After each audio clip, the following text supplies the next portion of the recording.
There's nothing quite like the trust between a soldier and his doctor. That moment when you finally decide the pain has lasted long enough. When Army veteran Caleb Rains walked into Walter Reed Medical Center, he was ready to put 15 years of shoulder pain behind him. The doctor said it would be simple: cut into the old bullet scar, remove whatever was causing the pain, stitch him up. But when the surgeon made the first incision, his face went white. Inside wasn't shrapnel or scar tissue. It was a small capsule, perfectly preserved, made of material no one at the hospital had ever seen. Caleb's mind immediately went to a mission. In Syria years ago, a helicopter crash, 3 days missing from his memory, and classified files that were sealed so tight even he couldn't access them. For 15 years, he'd lived with gaps in his memory from those 72 hours. Now he realized someone else had been filling in those blanks, and they'd been watching him the entire time. Before we jump back in, tell us where you're tuning in from, and if this story touches you, make sure you're subscribed, because tomorrow, I've saved something extra special for you. The morning had started like any other for Caleb Rains. At 42, his routines had become as precise as the military operations he once led. Coffee at 0600 hours black, no sugar. News on the radio while he dressed, mostly background noise he'd learned to filter out years ago. The drive to Walter Reed had been quiet. Autumn leaves dancing across the windshield of his pickup truck, reminding him that another season was passing. Another year since he'd left active duty. He'd lived with the shoulder pain for so long it had become part of him, like an old friend who overstayed their welcome. The bullet wound from that mission in Syria had healed cleanly on the surface, leaving only a small puckered scar about the size of a dime. But underneath, something had been bothering him for years. Not just physically, though the ache was real enough, but mentally. There were pieces missing from those final days in country, fragments of memory that never quite fit together properly. The waiting room at Walter Reed held the familiar mixture of active duty personnel and veterans like himself. Young faces marked by recent deployments sat alongside older men whose wars had different names but carried the same weight. Caleb recognized the look in their eyes, that particular kind of patience that comes from waiting for bureaucracy to decide your fate. He'd spent enough time in military hospitals to know the drill. Dr. Sarah Martinez had been his physician for the past 3 years, ever since he'd started coming to Walter Reed for his annual checkups. She was a no-nonsense woman in her mid-30s, with steady hands and a direct way of speaking that reminded him of the best officers he'd served under. When she examined his shoulder that morning, her fingers had pressed along the scar tissue with practiced precision. "The pain's gotten worse?" she'd asked, her dark eyes focused on his face rather than the wound itself. "Not worse, exactly. Different, like something's moving in there sometimes." Caleb had tried to explain the sensation. That had been growing stronger over recent months. Could be scar tissue finally breaking down, I suppose. Dr. Martinez had nodded, making notes on her tablet. "We should have taken a closer look years ago. I'm going to recommend a minor procedure, local anesthetic, small incision, remove whatever's causing the irritation. Should be straightforward." The word straightforward had a way of meaning something entirely different in military medicine. Caleb had learned that lesson during his 20-year career in special operations. Nothing was ever quite as simple as it appeared in the briefing. His apartment in Arlington was a study in controlled minimalism. No clutter, nothing out of place. Everything serving a purpose. The walls held only a few photographs: his parents at their farm in Kansas, his unit from his final deployment, and one picture of himself receiving a commendation from a general whose name he couldn't mention in polite company. The rest of his decorations were tucked away in a box in his closet. Ribbons and medals that represented classified operations and deleted mission reports. Most evenings, he'd sit in his recliner with a book, usually something about history or biography, other people's wars, other people's struggles with coming home. Tonight had been different.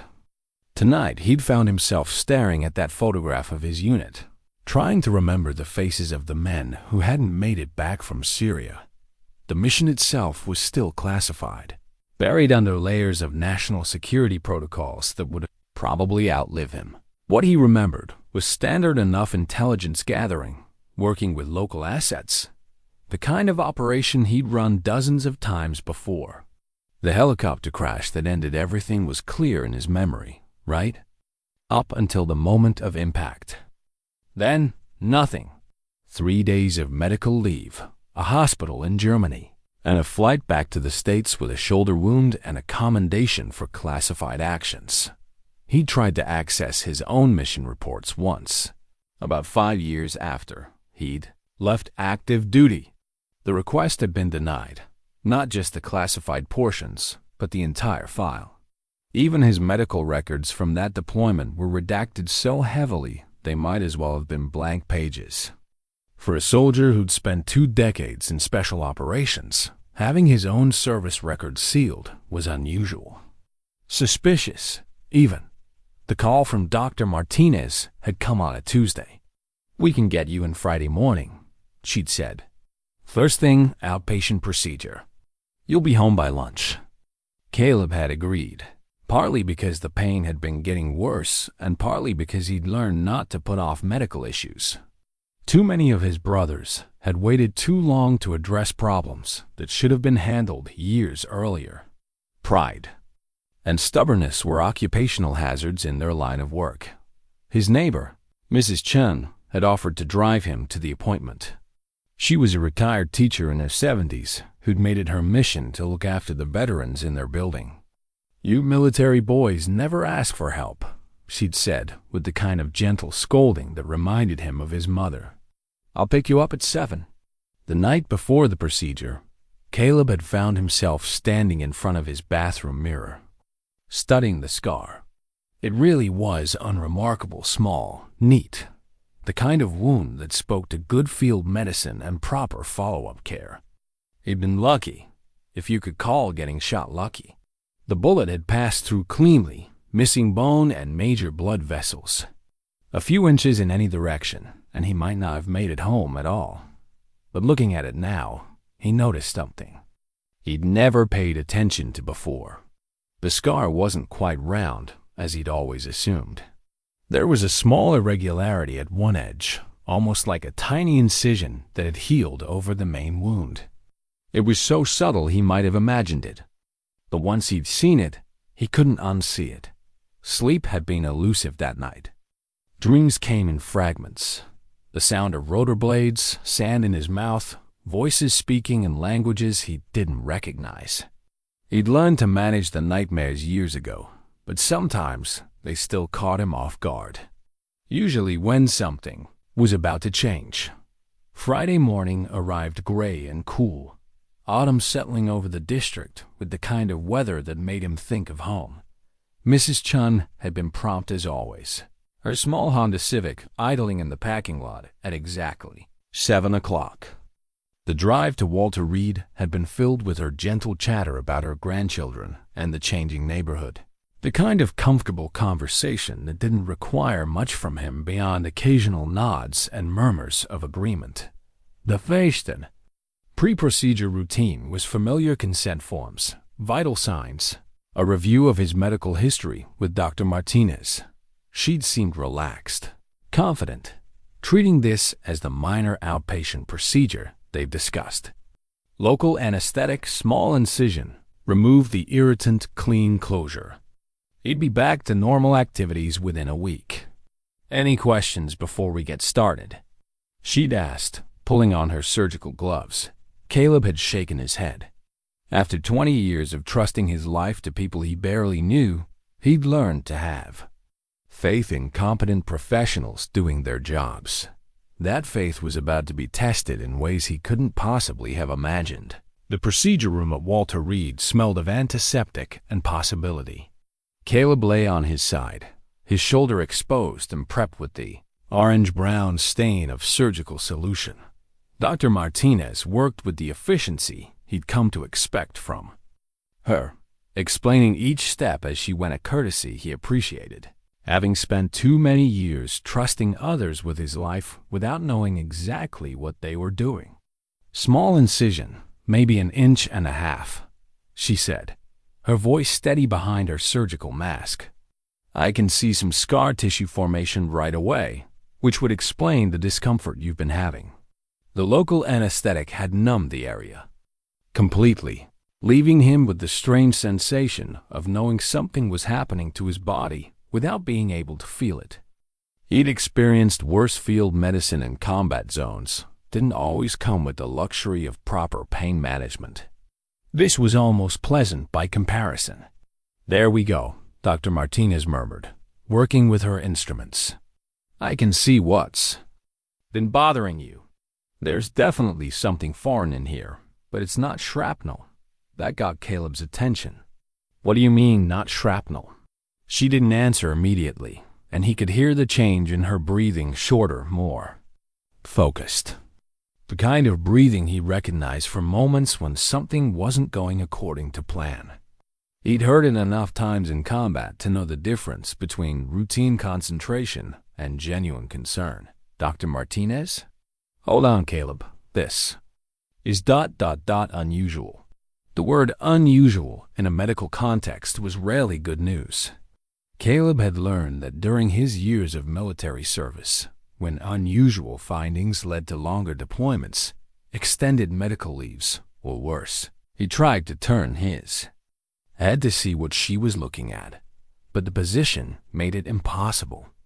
What kind of unusual? Dr. Martinez was quiet for a long moment, and he could hear her moving around, adjusting her position, getting a better view of whatever she'd found. When she spoke again, her voice had changed completely, the confident professional tone replaced by something that sounded like confusion mixed with concern. "Caleb, I need you to stay very still. I'm going to call on Dr. Reeves from surgery. He needs to see this." "See what?" "What did you find?" She stepped back from the table, and he could hear her moving toward the phone. The conversation was brief and conducted in the kind of medical shorthand that told him exactly nothing, while confirming that something significant had just changed. When she returned to his side, her gloves had been replaced with fresh ones. "There's an object embedded in your shoulder tissue," she said carefully. "It's not metal, and it's not anything I recognize. It appears to be some kind of capsule, maybe 2 centimeters long, perfectly preserved." Caleb felt something cold settle in his stomach. A capsule? Like medication? No, not medication. It's sealed, made of some kind of material I've never seen before. Almost like ceramic, but not quite. "And Caleb," she paused, her voice dropping slightly. "It's been there a long time. The tissue growth around it is extensive, probably years of healing." Dr. Reeves arrived within minutes, a tall man in his 50s with gray hair and the kind of calm demeanor that came from decades of dealing with medical mysteries. He examined Caleb's shoulder without speaking, using magnification tools and taking several photographs before finally stepping back. "Have you ever seen anything like this before?" Dr. Martinez asked him quietly. "No," Dr. Reeves replied, his voice thoughtful. "And I've been doing this for 25 years.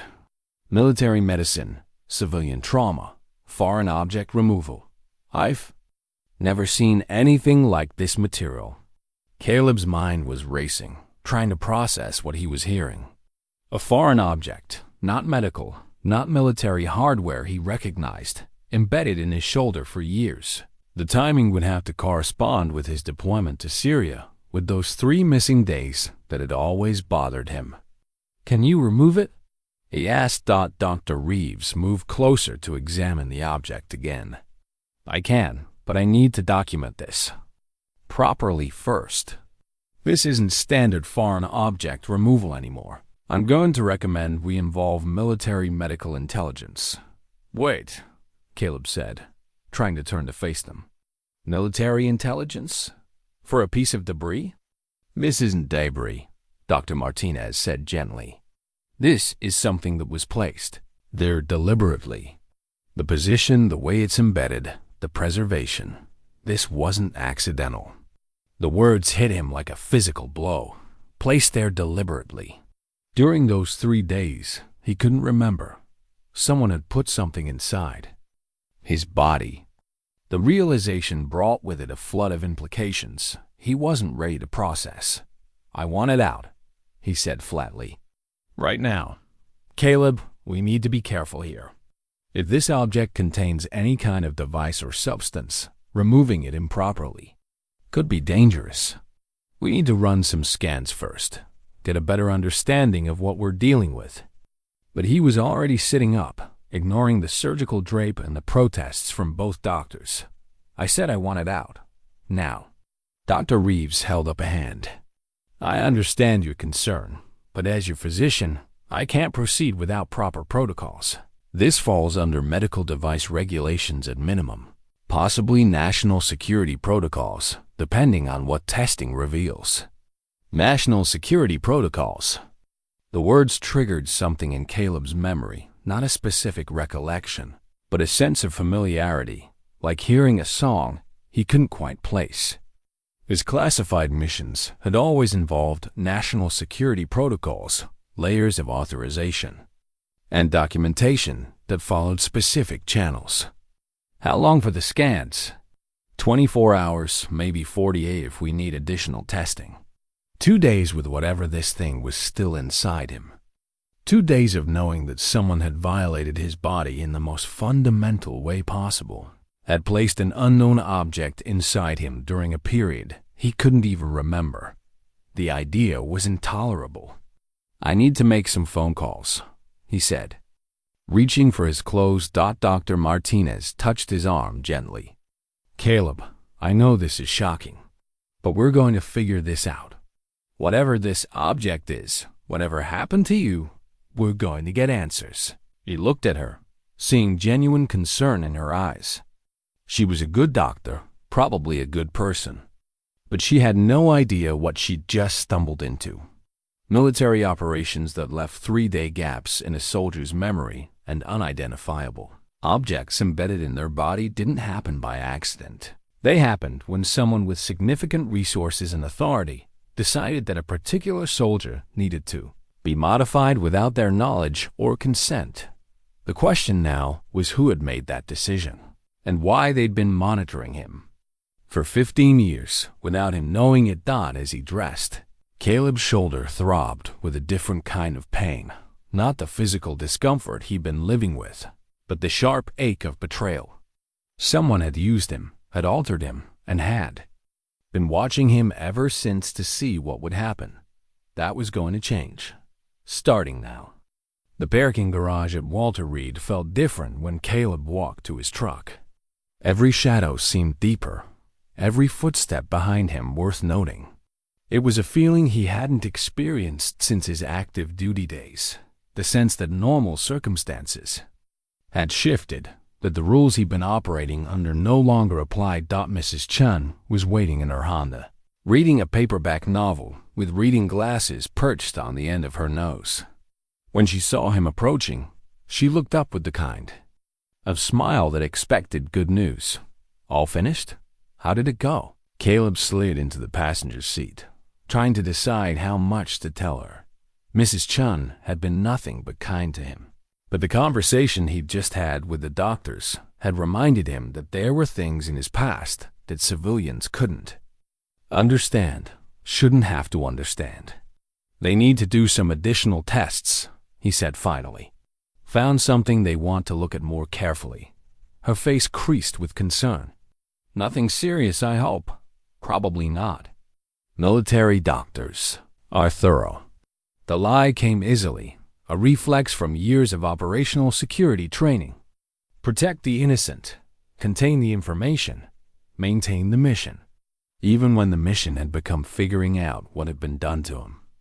During the drive back to Arlington, Caleb's mind was working through possibilities, trying to apply the analytical skills that had kept him alive for 20 years in special operations. The capsule was too precisely placed to be accidental, too well preserved to be simple foreign matter. Someone with medical knowledge and significant resources had put it bare during his last 3 days in Syria. Back in his apartment, he went straight to his computer and began searching for information that had been denied to him before. His security clearance had expired years ago, but he still had contacts in the intelligence community, people who owed him favors, or who might be willing to share information off the record. His first call was to Marcus Webb, a former CIA operative who'd worked with Caleb's unit on several occasions. Marcus had left the agency about the same time Caleb had retired from the military, and they'd stayed in touch occasionally over the years. "Caleb Rains," Marcus answered on the second ring. "It's been too long. How's civilian life treating you? Can't complain." "Listen, Marcus, I need a favor.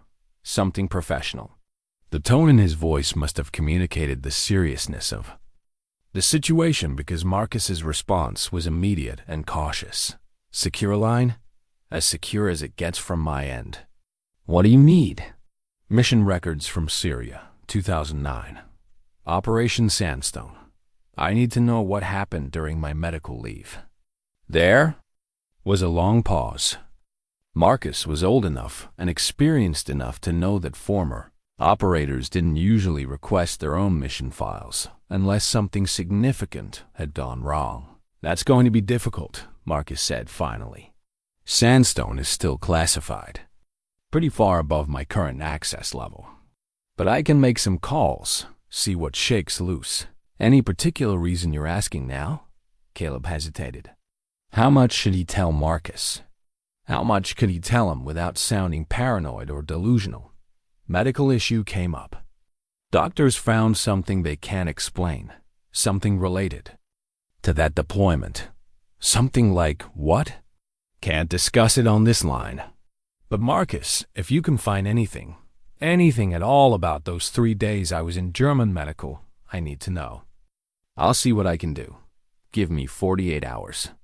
After ending the call, Caleb sat back in his chair and tried to remember more details about the Syria mission. Operation Sandstone had been a joint intelligence-gathering operation working with local assets to identify weapon shipments coming across the Turkish border. His unit had been inserted for reconnaissance, with orders to observe and report only, no direct engagement unless compromised. The helicopter crash was clear in his memory. Mechanical failure during extraction, emergency landing in hostile territory, scattered debris, and the acrid smell of burning fuel. He remembered dragging his team leader, Sergeant First Class David Kozlov, away from the wreckage. Remembered the sound of approaching enemy vehicles, the decision to split up to avoid capture. Then nothing until waking up in Landstuhl Regional Medical Center in Germany, with a shoulder wound and a citation for classified actions that he couldn't recall performing. His second call was to Dr. Janet Morrison, a military psychiatrist he'd worked with during his transition out of active duty. If anyone would understand the psychological implications of lost memories and unwanted medical procedures, it would be her. "Caleb, what a pleasant surprise," Dr. Morrison said when she recognized his voice. "It's been, 3 years since our last session? About that? Janet, I need to ask you something, and I need you to be completely honest with me." Her voice became more professional, more careful. "Of course. What's going on? During my exit interviews, did anyone ever mention gaps in my memory, specifically from my last deployment? You know I can't discuss specific details of your sessions without proper authorization. Patient confidentiality. I'm the patient, Janet, and this isn't about therapy. This is about medical procedures that might have been performed without my knowledge or consent." She was quiet for a moment. Dr. Morrison was too experienced to be shocked by much, but she was also smart enough to recognize when something serious was developing. "Caleb, what kind of medical procedures are you talking about?" He told her about the capsule, about the doctor's reactions, about the implications of something being deliberately placed in his body. When he finished, she was silent for a long time. "This is beyond my area of expertise," she said finally. "But Caleb, if what you're describing is accurate, you need to be very careful about how you proceed. There are protocols for this kind of situation, legal and medical protections." "What kind of protocols?" "Medical experimentation on military personnel without consent is a federal crime, but proving it happened, especially 15 years after, the fact is complicated. You need documentation, medical evidence, witnesses." Medical evidence. He had that now, sitting in a procedure room at Walter Reed. The question was whether the military would allow him to pursue it, or whether national security concerns would shut down any investigation before it started. His third call was the most difficult. Sarah Martinez had given him her direct number after the procedure, along with instructions to call if he experienced any unusual symptoms or had questions about the next steps. "Dr. Martinez, this is Caleb Rains. I need to know exactly what's going to happen with that object you found." "I was hoping you'd call," she said. "I've been doing some research on the material composition, and I have some preliminary results. Can you come in tomorrow morning? I'd rather discuss this in person. Give me something now. I need to know what I'm dealing with." She hesitated, then seemed to make a decision. "The material isn't anything in our medical database. It's not ceramic, not polymer, not any kind of metal or alloy we recognize. And Caleb, it appears to have some kind of electronic component." Electronic component. The words confirmed what he'd already begun to suspect. This wasn't just foreign matter left behind by battlefield medicine. This was technology, placed deliberately, designed for a specific purpose. "What kind of electronic component?" "I don't know yet. That's why I need you to come in tomorrow. We're going to run additional scans, and I want to bring in a specialist in biomedical devices." After hanging up, Caleb stood at his living room window, looking out at the normal suburban street where he'd tried to build a normal civilian life. The afternoon sun was filtering through the autumn leaves, casting familiar patterns of light and shadow across his apartment. Everything looked the same as it had that morning, but he knew that nothing would ever be quite the same again. Someone had used him as an unwilling test subject, had implanted an unknown device in his body, and had been monitoring him for 15 years. The question now was whether they knew he'd discovered it, and what they planned to do about it. His phone rang, interrupting his thoughts.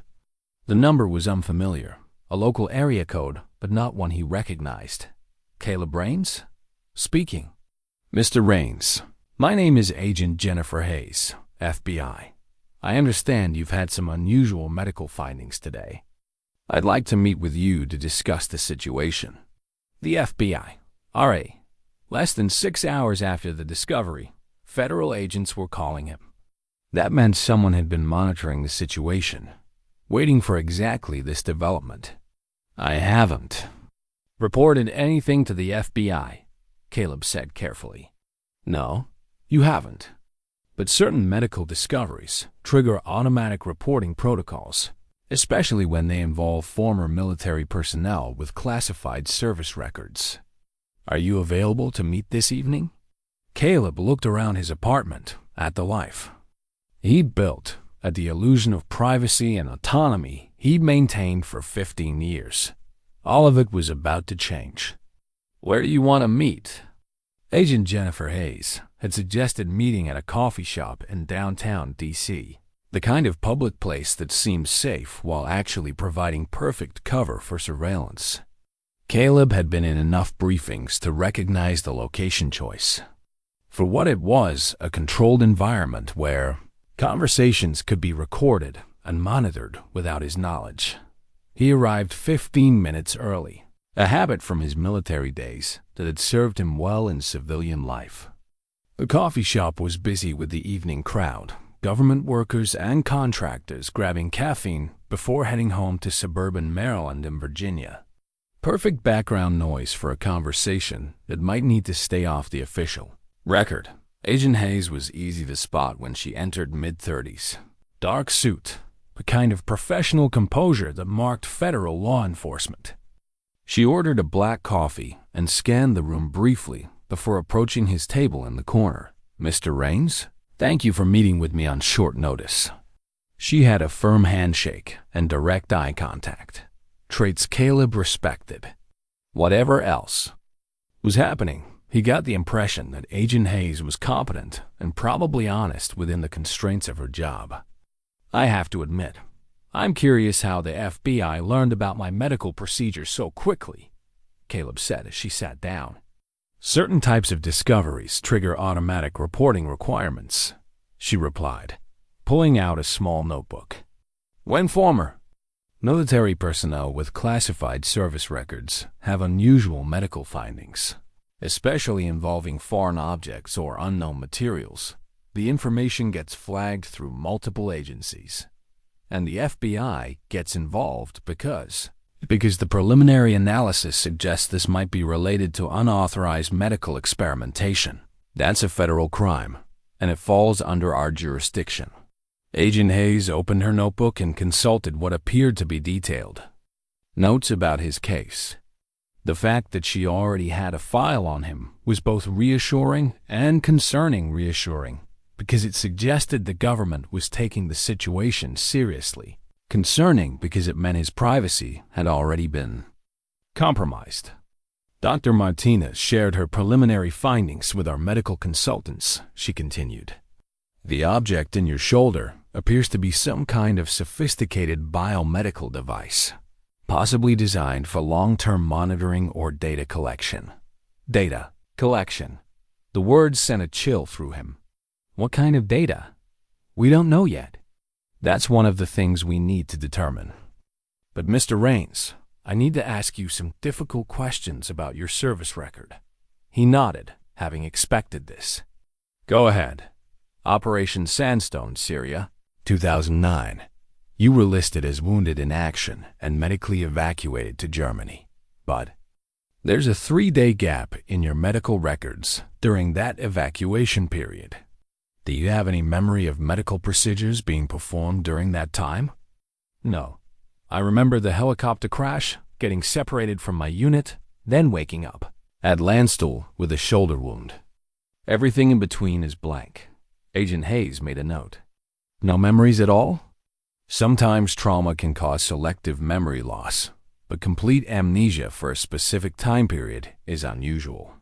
I've wondered about it for years, but I was told it was probably a combination of shock, pain medication, and exhaustion." "Who told you that?" The question caught him off guard. "My commanding officer, the medical staff at Landstuhl. It seemed reasonable at the time." "Mr. Raines, we've been investigating reports of unauthorized medical experimentation on military personnel for several years. Most cases involve testing of drugs or medical devices without proper consent. What happened to you appears to fit a pattern we've been tracking." A pattern. That meant he wasn't alone, that other soldiers had been used as unwilling test subjects. The idea was both horrifying and oddly comforting. He wasn't paranoid or delusional. He was a victim of something larger and more systematic. How many? Others? We can't discuss specific cases, but enough to suggest this was an organized program rather than isolated incidents. Agent Hayes closed her notebook and leaned forward slightly. "I need to be honest with you about what happens next. The device in your shoulder is evidence of a federal crime. We're going to need to examine it, probably remove it for analysis, but there are going to be complications." "What kind of complications?" "Your service record is classified at levels that make investigation difficult. Some of the agencies that might have been involved in this program have national security protections that limit what we can pursue. And there are people who have a vested interest in keeping this information buried." Caleb had expected as much. Military black operations didn't stay secret by accident. They stayed secret because powerful people worked very hard to keep them that way. "Are you telling me that whoever did this is going to get away with it?" I'm telling you that we're going to investigate as thoroughly as possible within the constraints we have. But you should be prepared for the possibility that some questions may never get answers, and some people may never be held accountable. They sat in silence for a moment, the weight of that reality settling between them. Caleb had known plenty of good agents and officers who'd been frustrated by legal and political limitations on their ability to pursue justice. The system that protected national security also protected the people who abused that system. What do you need from me? Complete cooperation with the medical examination. Access to any personal records or communications from that time period. And patience while we work through the bureaucracy. Agent Hayes stood to leave, then paused. Mr. Rains, one more thing. Be careful who you talk to about this. If there are people who went to significant effort to keep this program secret, they might not appreciate having it exposed. After she left, Caleb sat in the coffee shop for another hour, thinking through everything he'd learned. The device in his shoulder was sophisticated technology, probably designed for long-term monitoring. He was part of a larger pattern of unauthorized experimentation. The FBI was investigating, but faced significant limitations, and someone might be willing to take action to keep the program secret. His phone buzzed with a text message from Marcus Webb. Found something. Not good. Can't discuss over phone. Meet me tomorrow. Usual place. The usual place was a small diner in Fairfax, where they'd met occasionally over the years to catch up on life after government service. If Marcus had found information about Operation Sandstone and couldn't discuss it over the phone, that meant the news was significant and probably disturbing. Driving home through the evening traffic, Caleb found himself checking his mirrors more frequently than usual, noting the cars that seemed to be maintaining consistent distance behind him. It was probably paranoia, but 15 years of special operations had taught him that paranoia kept you alive when the stakes were high enough. His apartment building looked the same as always, but he noticed things he'd never paid attention to. The 4 security cameras in the parking garage, sightlines from neighboring buildings, multiple exit routes.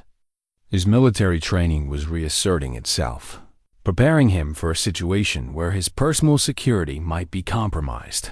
Inside his apartment, he went through his belongings with fresh eyes, looking for anything that might be relevant to the Syria mission.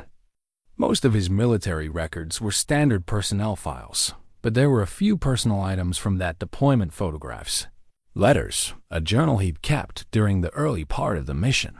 The journal entries from before the helicopter crash were routine, documenting daily operations and observations about the mission. But reading them now, he noticed something he'd never paid attention to before. In his final entries, he'd mentioned feeling unusually tired, having trouble concentrating, experiencing what he described as weird dreams. Those symptoms weren't consistent with the stress and exhaustion he'd attributed them to at the time. They were more consistent with someone being drugged, with having their system compromised by substances designed to make them compliant and interfere with memory. Formation. His phone rang, interrupting his review of the journal. Mrs. Chen. Caleb, dear, are you feeling all right? You seemed quite worried when you came home today. Her concern was genuine, and for a moment he considered telling her everything. She'd lived through enough history to understand that governments sometimes did terrible things to their own people. But Agent Hayes' warning about being careful who he talked to was fresh in his mind. Just some medical complications that need sorting out, he said. Nothing serious, but you know how it is with military medicine. Of course. Well, if you need anything, you know where to find me. After hanging up, Caleb realized that his life had already changed in fundamental ways. The simple routines, the privacy, the sense of having left his military past behind, all of that was gone now. Whatever happened next, he was back in a world where trust was dangerous and information was a weapon. Tomorrow he'd meet with Marcus and learn what his former CIA contact had discovered about Operation Sandstone. Tonight, he'd prepare for the Possibility that 15 years of civilian life were about to come to an end. The diner in Fairfax had been Marcus Webb's choice for their occasional meetings, because it was the kind of place where two middle-aged men could sit for hours without attracting attention. The morning crowd was thin shift workers grabbing breakfast before heading home, retirees reading newspapers over coffee that had been brewing too long. Marcus was already there when Caleb arrived, sitting in a corner booth with a clear view of both entrances. Old habits from their intelligence days, the kind of situational awareness that never fully went away. He looked older than Caleb remembered, grayer around the temples, with the kind of weariness that came from carrying too many secrets for too many years. "You look like hell," Marcus said as Caleb slid into the booth across from him. "Didn't sleep much. What did you find?" Marcus glanced around the diner, confirming they weren't being overheard, then pulled out a manila folder. "Before we get into this, I need you to understand something. What I'm about to show you didn't come from me, and this conversation never happened." Caleb nodded. He'd been part of enough classified briefings to understand the rules of plausible deniability. Operation Sandstone wasn't just intelligence gathering, Marcus continued, opening the folder. It was cover for a joint CIA-Pentagon program called Project Mindbridge. Medical experimentation, specifically testing biomedical implants designed for long-term surveillance and behavioral modification. The words hit Caleb like a physical blow. Behavioral modification. They hadn't just been monitoring him. They'd been trying to control him. How many subjects? Over a 3-year period, about 47 soldiers from various special operations units. All volunteers for high-risk missions. All with psychological profiles that suggested they could handle classified operations without compromising security. Marcus slid a document across the table. It was a personnel evaluation form with Caleb's name at the top, dated 6 months before his deployment to Syria. The psychological assessment section was filled with clinical language describing his suitability for enhanced operational protocols. Enhanced operational protocols, Caleb read aloud. They were recruiting test subjects. Gets worse. The implants weren't just for monitoring. They were designed to influence decision-making, enhance compliance with orders, suppress certain types of emotional responses that might interfere with mission effectiveness. Caleb stared at the document, trying to process what he was reading. For 15 years, he'd been living with a device designed to manipulate his mind, to make him more controllable, more compliant. Every decision he'd made, every relationship he'd formed, every choice about his civilian life, how much of it had actually been his own. The program was shut down in 2011, Marcus continued. Too many subjects were experiencing adverse effects, memory problems, behavioral changes, some kind of delayed psychological trauma that the researchers couldn't predict or control. What happened to the subjects? That's where it gets complicated. Most of them were told the implants had been removed during routine medical procedures. They were given clean bills of health and discharged from active duty with full benefits and commendations for classified service. But the implants weren't actually removed. No, the researchers wanted to study long-term effects, see how the subjects adapted to civilian life with the devices still active. You and about 20 others became unwitting test subjects for a 15-year longitudinal study. Marcus pulled out another document, this one showing what appeared to be a monitoring schedule. Caleb's name was listed along with others, with dates and codes that suggested regular surveillance and data collection. "They've been watching all of us," Caleb said, the full scope of the violation beginning to sink in. "For 15 years, documenting how we respond to civilian life, tracking our behavior, our relationships, our career choices. The good news is that the program is definitely illegal, definitely criminal, and there are people in the government who want to see the responsible parties prosecuted. The bad news is that those responsible parties have significant resources and protection. Caleb looked up from the documents. Who was running it? Joint operation. CIA had operational oversight. Pentagon provided the subjects and medical cover. But the research was contracted to a private company called Helix Dynamics. Most of the principals have moved on to other positions, some in government, some in private industry. Helix Dynamics. I've never heard of them. Biomedical research, mainly military contracts. They specialize in what they call human performance, enhancement, drugs, devices, psychological conditioning techniques. They're still operating, still getting government contracts. Marcus closed the folder and leaned back in his seat. Caleb, there's something else you need to know. 3 of the Project Mindbridge subjects have died in the past 18 months. All ruled accidental or natural causes, but the timing is suspicious. You think they were killed? I think someone is cleaning house. The program is starting to unravel. Subjects are asking questions, and there are people who have a lot to lose if this becomes public. The implications were staggering. Not only had he been used as an unwitting test subject, but now he might be in actual physical danger because of what he'd discovered. Marcus, I need names. Who was responsible for this program? Who made the decisions to keep the implants active after the official program ended? Marcus hesitated, then seemed to make a decision. Dr. Elizabeth Hawthorne was the principal researcher for Helix Dynamics. Colonel James Morrison was the Pentagon liaison. Richard Vance was the CIA project officer. Caleb wrote down the names, committing them to memory. Are they still active? Hawthorne is now director of research at Helix Dynamics. Morrison retired from the Pentagon, but serves on several defense contractor boards. Vance left the CIA and works as a private security consultant. All still in positions where they could influence any investigation. Exactly. And all with access to resources that could make problems disappear. Marcus reached across the table and put his hand on Caleb's arm. Listen to me carefully. You need to be very smart about how you handle this.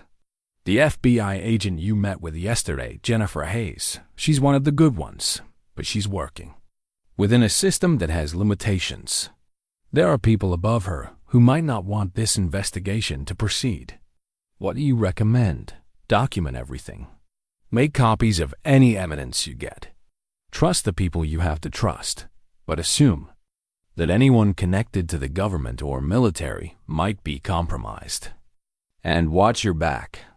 If they killed 3 subjects already, they won't hesitate to make it 4. After Marcus left, Caleb sat in the diner for another hour, reading through the documents he'd been given. The clinical language couldn't disguise the fundamental horror of what had been done to him and the other subjects.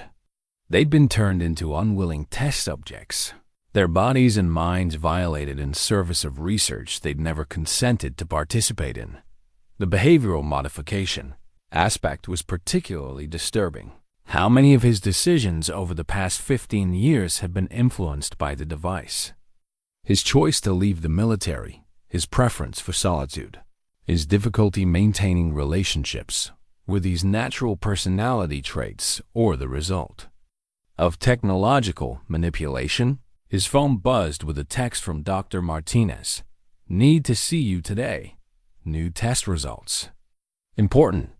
Driving back to Walter Reed, Caleb found himself looking at his life with completely different eyes. The apartment building where he'd lived for 5 years, had he chosen it himself? Or had the implant influenced his preference for that particular location?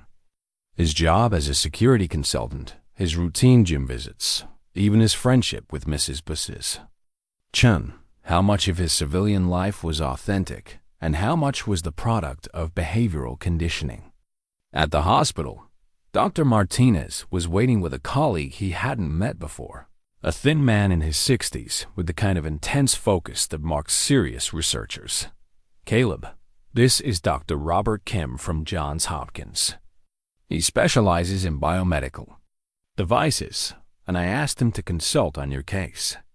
Dr. Kim shook his hand with the distracted manner of someone whose mind was focused on technical problems rather than social niceties. "Mr. Rains, what we've found is quite remarkable," Dr. Kim said without preamble. "The device in your shoulder is more sophisticated than anything I've seen in civilian medical applications. It appears to have multiple component sensors, transmitters, possibly even microdosing capabilities for pharmaceutical delivery." Pharmaceutical delivery? Small amounts of drugs released directly into your bloodstream over extended periods. The technology exists to influence mood, cognition, even decision-making processes through precisely controlled chemical interventions. Dr. Martinez pulled up images on her computer screen, showing detailed scans of the implant. "We can remove it, but we need to be careful. If it's been active for 15 years, sudden removal might cause withdrawal effects or other complications."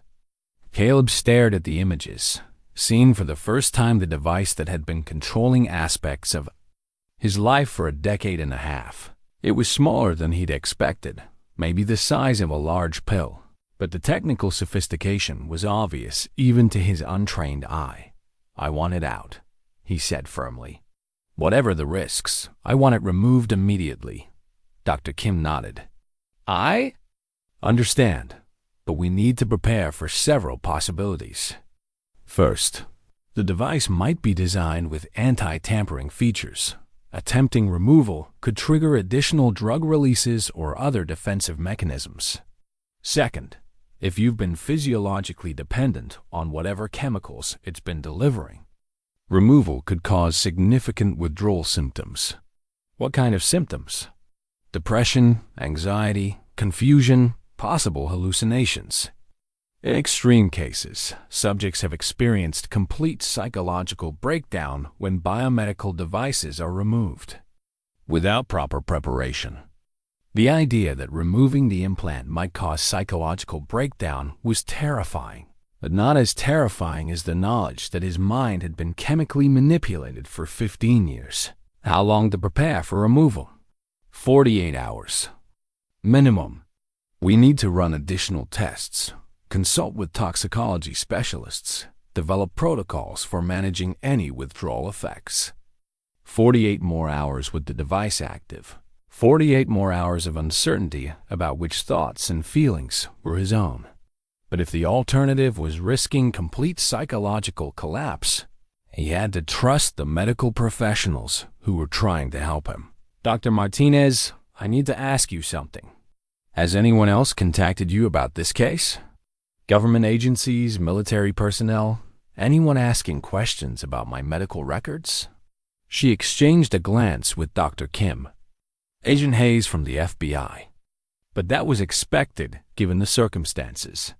Why, I've learned some things about what was done to me, and there might be people who don't want this information to become public.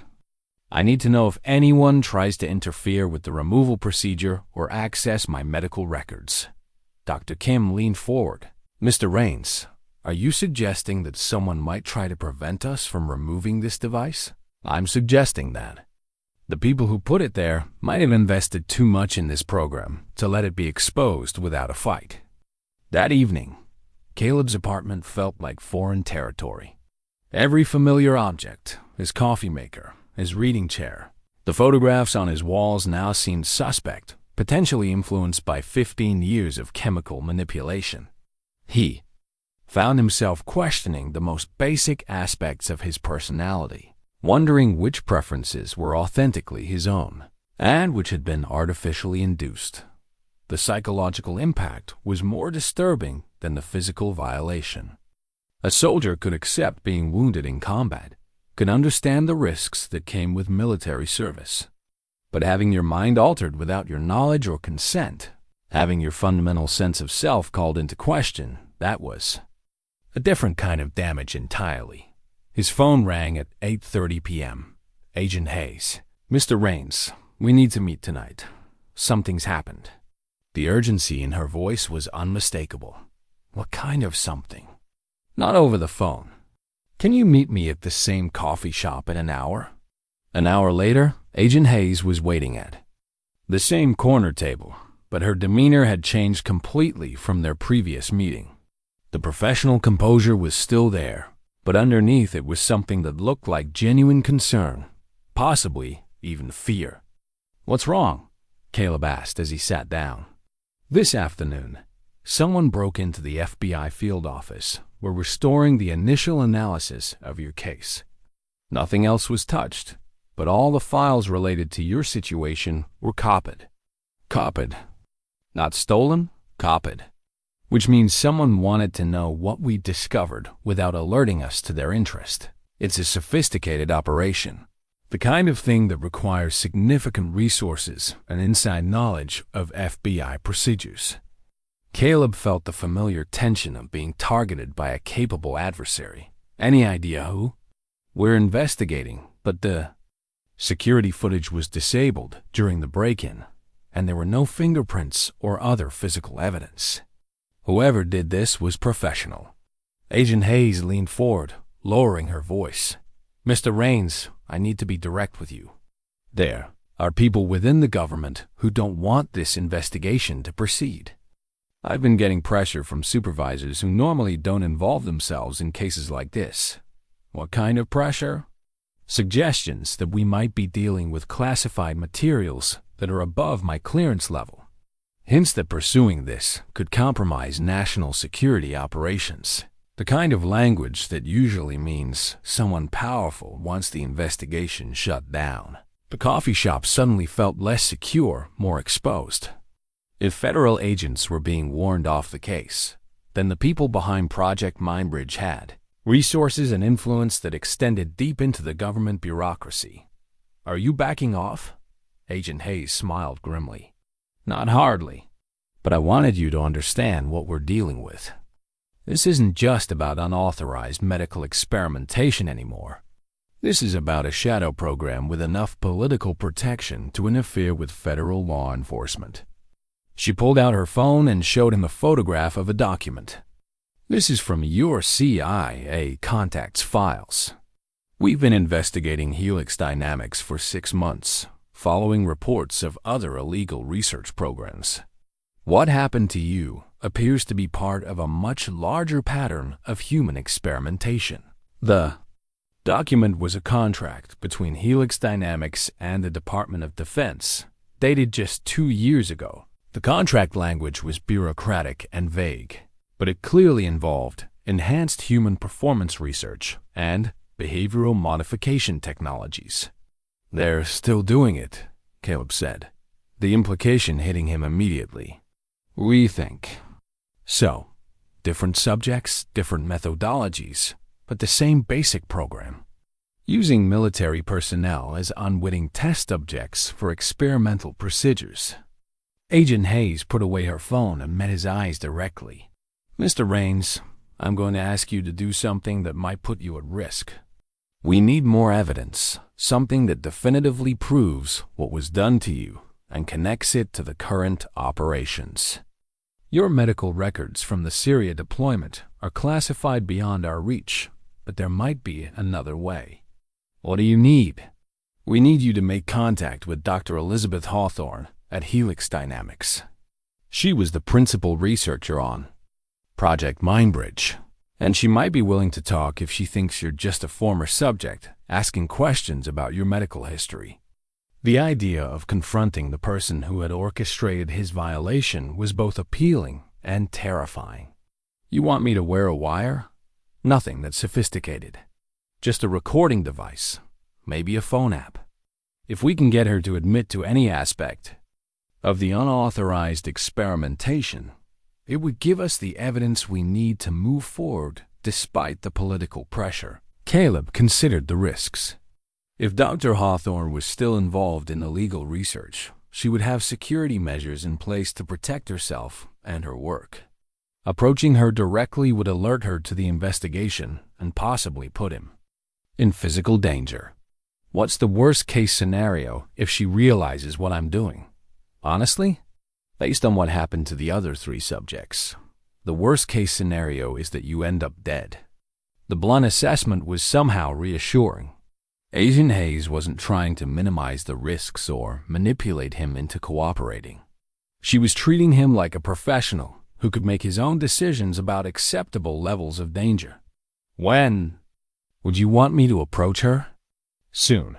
Our investigation is moving quickly now, and there are indications that Helix Dynamics might be preparing to shut down certain research programs.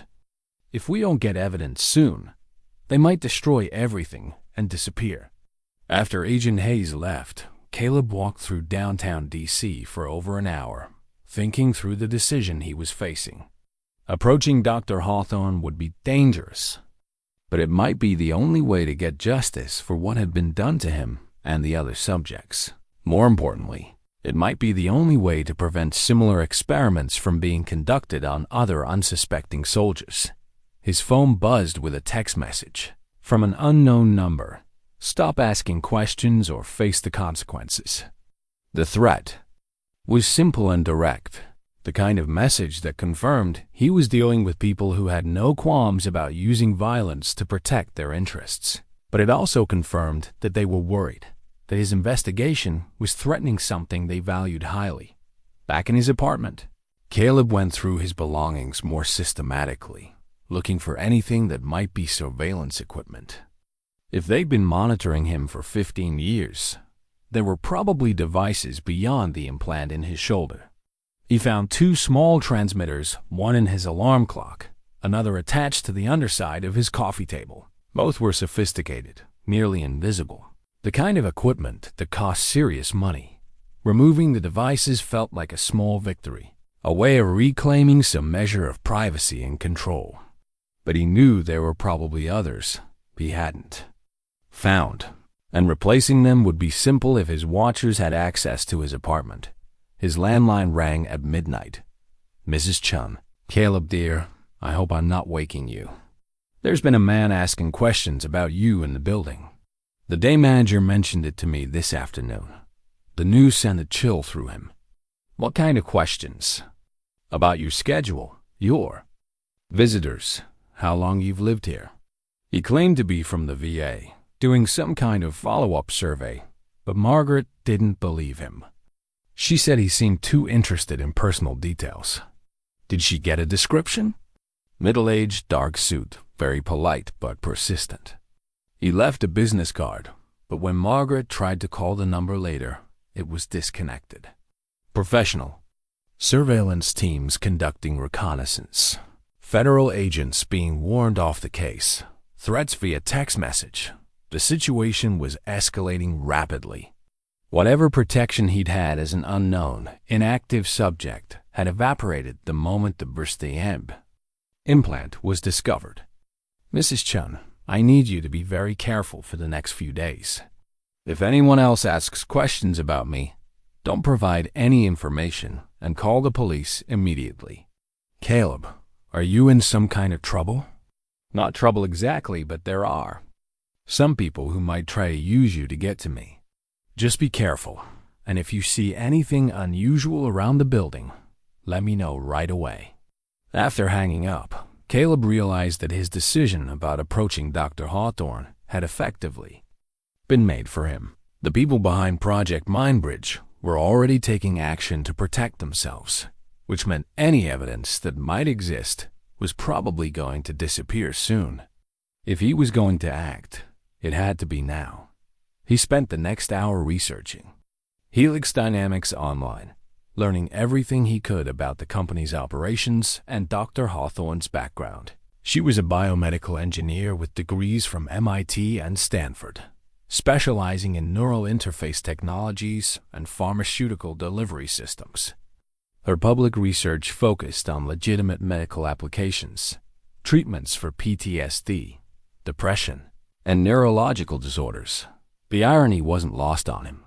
The same technologies being used to help veterans cope with combat trauma were apparently being used to manipulate active duty soldiers without their knowledge or consent. Dr. Hawthorne's biography mentioned that she gave occasional lectures at Georgetown University's medical school. According to the university website, she was scheduled to speak at a conference on biomedical ethics next Thursday, just 5 days away. A public venue, an academic setting, the perfect opportunity to approach her in a context where she might be willing to discuss her research openly. If he could get close enough to engage her in conversation about Project Mindbridge, he might be able to record the kind of evidence Agent Hayes needed. But first, he had to survive the next 48 hours until his implant could be safely removed. If Dr. Hawthorne's people were already moving against him, they might try to activate additional features of the device, features designed to incapacitate or control subjects who became problematic. The idea that his own body might be used as a weapon against him was the most disturbing aspect of the entire situation. For 15 years, he'd been carrying around technology that could potentially be used to kill him, and he'd never known it was there. Tomorrow, he would meet with Dr. Martinez and Dr. Kim to finalize the removal procedure. Tomorrow night, he would prepare for the approach to Dr. Hawthorne. Tonight, he would sit in his apartment with surveillance devices he might not have found, wondering if every thought and feeling was his own or the product of chemical manipulation. 4. A soldier who'd spent 20 years defending his country. It was a particularly bitter irony that his greatest enemy turned out to be the government he'd served. The morning of the implant removal, Caleb woke to find his apartment door slightly ajar. He was certain he'd locked it the night before. 20 years of military training didn't allow for carelessness about basic security. Someone had been inside while he slept, which should have been impossible given the locks and security chain he'd installed. Moving carefully through his apartment, he found everything exactly as he'd left it, with one exception: a small device, about the size of a hearing aid, sitting on his kitchen table. Next to it was a handwritten note. Temporary placement. Withdrawal can be fatal. Use for 72 hours. The device was clearly designed to be worn in the ear, probably to continue delivering whatever chemicals the implant had been providing to his system. The fact that someone had entered his apartment while he slept to leave it suggested they had capabilities far beyond anything he'd imagined. His phone rang. Dr. Martinez. Caleb, we need to delay the procedure. Dr. Kim discovered something overnight that changes our approach. What kind of something? The implant has a fail-safe mechanism. If it's removed improperly, it releases a concentrated dose of the chemicals it's been delivering. The amount would be lethal.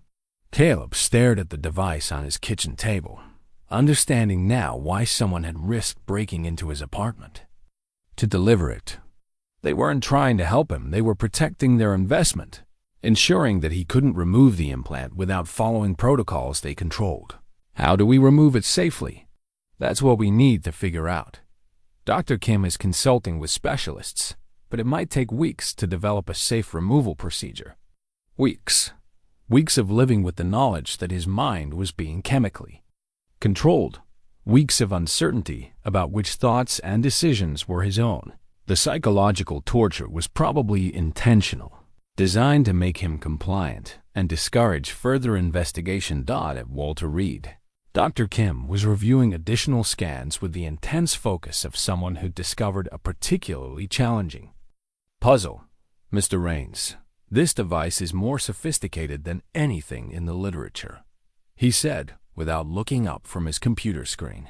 It's not just delivering chemicals, it's monitoring your biological responses and adjusting the doses in real time. It's essentially a closed-loop system that's been learning your physiology for 15 years. Learning for what purpose? Optimal control. The device has been fine-tuning its chemical interventions to achieve maximum behavioral modification with minimum side effects. It knows your body better than you do. Dr. Martinez joined them, carrying a thick folder of test results. We've identified at least 12 different compounds in your bloodstream, most of them synthetic variants of naturally occurring neurotransmitters. The combinations are unlike anything I've seen in legitimate medical research. What do they do?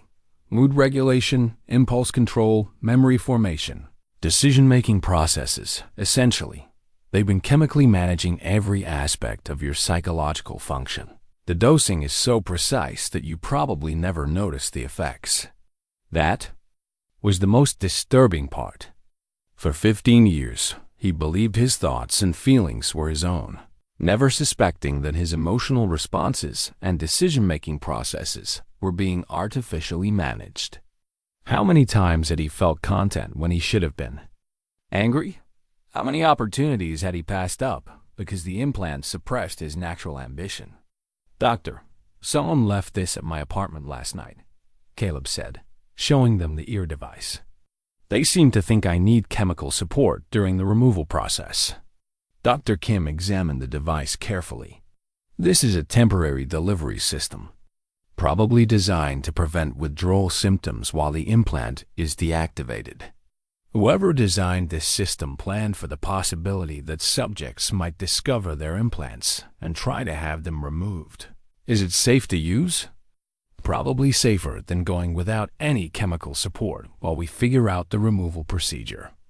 But Mr. Rains, using this device means you're trusting the same people who violated you in the first place." Caleb considered the options. Use the device and remain dependent on his manipulators, or risk withdrawal symptoms that might be severe enough to kill him. Neither choice was acceptable, but one might buy him time to find a third option. "How long before we can attempt removal?" Doctor. Kim thinks 2 weeks, minimum. The device has safeguards we need to understand better before we risk triggering them. 2 weeks of continued chemical control. 2 weeks of not knowing which thoughts were his own. But also 2 weeks to gather evidence against the people responsible. 2 weeks to prepare for the confrontation with Dr. Hawthorne.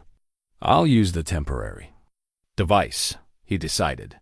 "But I want to monitor what chemicals it's delivering, and I want to reduce the dosages gradually." Dr. Martinez nodded. "We can do blood work every few days, track what's in your system and how your body responds to changes." Leaving the hospital, Caleb felt the weight of the ear device in his pocket. Putting it in would be an admission of defeat, an acknowledgement that his body had been so fundamentally altered that he couldn't survive without artificial chemical support. But not using it might leave him incapacitated just when he needed to be at his most capable. His phone buzzed with a text from Agent Hayes. "Need to meet immediately. New development." They met at a different location this time, a small park in Arlington where conversation could be conducted without the risk of electronic surveillance. Agent Hayes looked like she hadn't slept, and her usual professional composure had been replaced by barely controlled urgency. "The FBI investigation has been suspended," she said without preamble. "Orders came down from the deputy director this morning. All files are being transferred to a classified program that I don't have access to." "Suspended why?" "National security concerns. Apparently, continuing the investigation would compromise ongoing operations. The official position is that Project Mindbridge never existed, and any evidence suggesting otherwise is classified disinformation. The government protection that Marcus had warned him about was being activated, shutting down any official investigation before it could threaten the people responsible." "What about the evidence we've already gathered?" "Gone. Confiscated this morning, along with all my notes and recordings. As far as the FBI is concerned, you came in for routine medical treatment and discovered some old shrapnel that was successfully removed." Agent Hayes handed him a small flash drive. "But I made copies of everything before the order came down. If you decide to pursue this independently, you'll have the documentation you need." "Independently?" "The official investigation is over, but that doesn't mean justice is impossible. It just means you will have to pursue it through other channels." "What other channels?" "Journalists, civil rights organizations, congressional oversight committees. People who aren't subject to the same national security restrictions that shut down the FBI investigation." Caleb understood what she was suggesting. If he wanted justice, he'd have to go public, expose Project Mindbridge to media scrutiny and public outrage. But going public would also make him a target for people who'd already demonstrated their willingness to kill to protect their secrets. Agent Hayes, what would you do in my situation? She was quiet for a moment, considering her answer carefully. Officially, I'd recommend that you accept the medical treatment for your old war injury and move on with your life. Unofficially, I'd say that what was done to you and the other subjects was a crime against everything we're supposed to stand for as a country. And sometimes, the only way to get justice is to take risks that reasonable people wouldn't take. After she left, Caleb sat in the park for an hour, thinking through his options. He could use the ear device, accept continued chemical dependence, and hope that eventually the medical team could find a way to remove the implant safely. He could try to live with the knowledge of what had been done to him while the people responsible continued their work on other victims. Or he could fight back, knowing that it might cost him his life. His phone rang. Marcus Webb. Caleb, we need to talk immediately. Something's happened that changes everything. What kind of something? Dr. Elizabeth Hawthorne is dead. Car accident this morning on the Beltway. Very convenient timing. The news hit him like a physical blow. Dr. Hawthorne had been his best chance of getting evidence about Project Mindbridge, and now she was gone. Either the timing was an incredible coincidence, or someone had decided that loose ends needed to be eliminated. Marcus, are we talking about murder? I'm talking about a single-car accident involving a woman who was scheduled to testify before a congressional oversight committee next week about biomedical research contracts. Make your own conclusions. If Dr. Hawthorne had been killed, it meant the people behind Project Mindbridge were willing to eliminate anyone who threatened their program. It also meant they were worried enough about exposure to take extreme measures. Marcus, I need to ask you something, and I need you to be completely honest. Am I next? I don't know. But Caleb, if I were you, I'd assume the answer is yes and plan accordingly. Driving home, Caleb realized that his situation had just become much more dangerous and much more urgent. With Dr. Hawthorne dead and the FBI investigation shut down, he was probably the only person in a position to expose Project Mindbridge. That made him valuable as a witness and dangerous as an enemy. That evening, he inserted the ear device and immediately felt a sense of calm that he recognized as artificial. The chemicals were already working, already beginning to influence his emotional state and decision-making processes. But for the first time in 15 years, he was aware of the manipulation, could feel the difference between his natural thoughts and the chemically induced compliance. It was a start. If he could maintain awareness of the artificial influences while gathering evidence about the program, he might be able to expose the truth before they decided. He was too dangerous to leave alive. The question was whether 2 weeks would be enough. Time to bring down a shadow program that had operated successfully for over a decade. The Georgetown University Medical Conference was proceeding as scheduled despite Dr. Hawthorne's death. Her keynote address on biomedical ethics had been replaced with a memorial session, which provided Caleb with an unexpected opportunity. Other speakers at the conference included several researchers who had worked with Helix Dynamics over the years, people who might have knowledge about Project Mindbridge.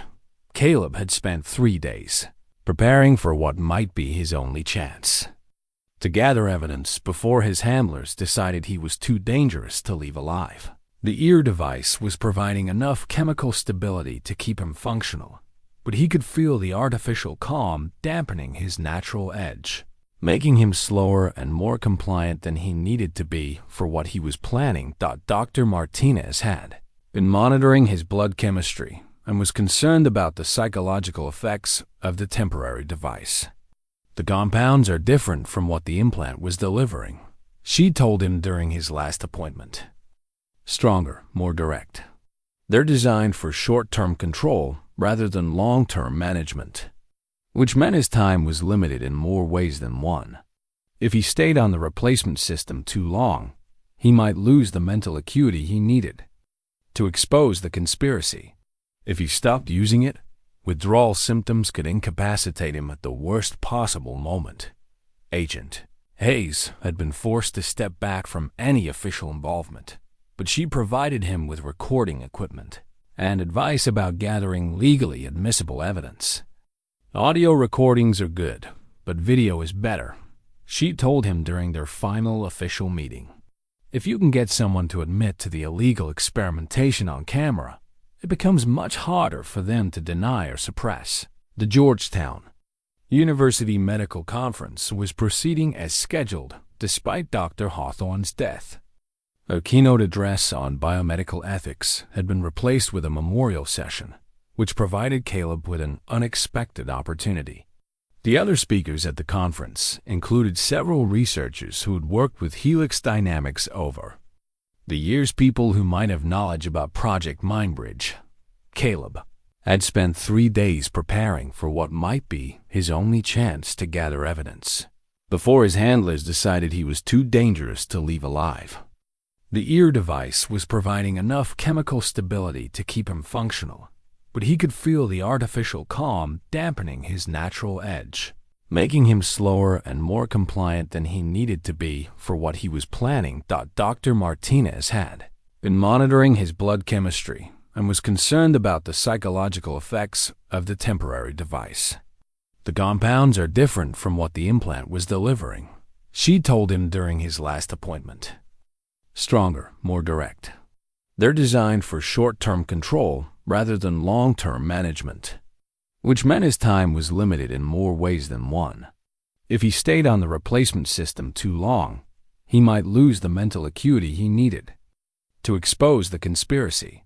If he stopped using it, withdrawal symptoms could incapacitate him at the worst possible moment. Agent Hayes had been forced to step back from any official involvement, but she provided him with recording equipment and advice about gathering legally admissible evidence. Audio recordings are good, but video is better, she told him during their final official meeting. If you can get someone to admit to the illegal experimentation on camera, it becomes much harder for them to deny or suppress. The memorial session for Dr. Hawthorne was held in Georgetown's largest auditorium, filled with researchers, medical professionals, and graduate students. Caleb had registered for the conference using his consulting company credentials, blending in with the crowd of security and military contractors who often attended academic gatherings, looking for new technologies. Dr. Richard Vance was scheduled to deliver the memorial address. According to Marcus's intelligence, Vance had been the CIA project officer for Mindbridge before leaving the agency to work as a private consultant. If anyone would know the full scope of the program and its current status, it would be him. Vance was a man in his early 60s, silver-haired and distinguished, with the kind of polished presentation that came from years of briefing politicians and military leaders. His memorial address was professionally emotional, praising Dr. Hawthorne's contributions to national security and medical research without providing any specific details about her work. Elizabeth Hawthorne understood that the greatest medical advances often come from taking calculated risks, Vance said from the podium. She believed that pushing the boundaries of human enhancement could save lives and protect those who serve our country in harm's way. Human enhancement. The euphemism was so clinical, so sanitized, that it almost disguised the horror of what had actually been done to Caleb and the other subjects. After the memorial session, there was a reception in the medical school's main hall. Caleb positioned himself near the refreshment table, where he could observe the interactions between the various speakers and attendees. The recording device Agent Hayes had given him was disguised as a pen, sophisticated enough to capture clear audio and video from several feet away. Dr. Patricia Wells was the first researcher he approached. According to her conference biography, she had worked on pharmaceutical delivery systems for Helix Dynamics from 2010 to 2015, which would have covered the period when Project Mindbridge was being shut down and the long-term monitoring phase was beginning. Double quotes Dr. Wells. "I'm James Mitchell with Aegis Security Consulting," Caleb said, using the cover identity he'd prepared. "I wanted to express my condolences about Dr. Hawthorne. I understand you worked with her at Helix Dynamics." Dr. Wells was a woman in her 40s with the intense focus that marked serious researchers. She nodded politely but seemed wary of discussing her former colleague. "Elizabeth was brilliant," she said carefully. "Her work on biomedical implants was groundbreaking, though much of it remains classified. I'm particularly interested in her work on long-term pharmaceutical delivery systems. My company is exploring similar applications for field operatives." Something in her expression changed, a flicker of recognition or concern. "What kind of applications?" "Stress management, cognitive enhancement, performance optimization.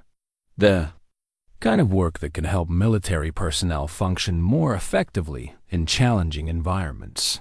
Dr. Wells glanced around the reception, confirming they weren't being overheard. "Mr. Mitchell, that type of research raises serious ethical questions, especially when it involves human subjects. I assume any applications your company is considering would involve full informed consent." "Of course. Though I understand some of the early research in this area was conducted under different protocols." "Different how?" Caleb leaned closer, keeping his voice low. "Military necessity sometimes requires testing procedures that wouldn't be acceptable in civilian medicine. I'm sure Dr. Hawthorne understood that balance between security requirements and ethical standards." Dr. Wells was quiet for a moment, clearly wrestling with how much to reveal. Elizabeth struggled with that balance toward the end of her career. She became concerned about some of the applications of her research, particularly the long-term studies. Long-term studies? Following subjects for years after the initial procedures, monitoring their adaptation to civilian life. She felt that continuing the research without the subject's knowledge was ethically problematic. Caleb felt his pulse quicken.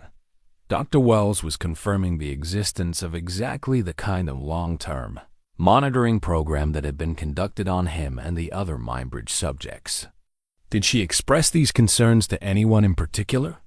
She was scheduled to testify before Congress about research protocols in military medical programs.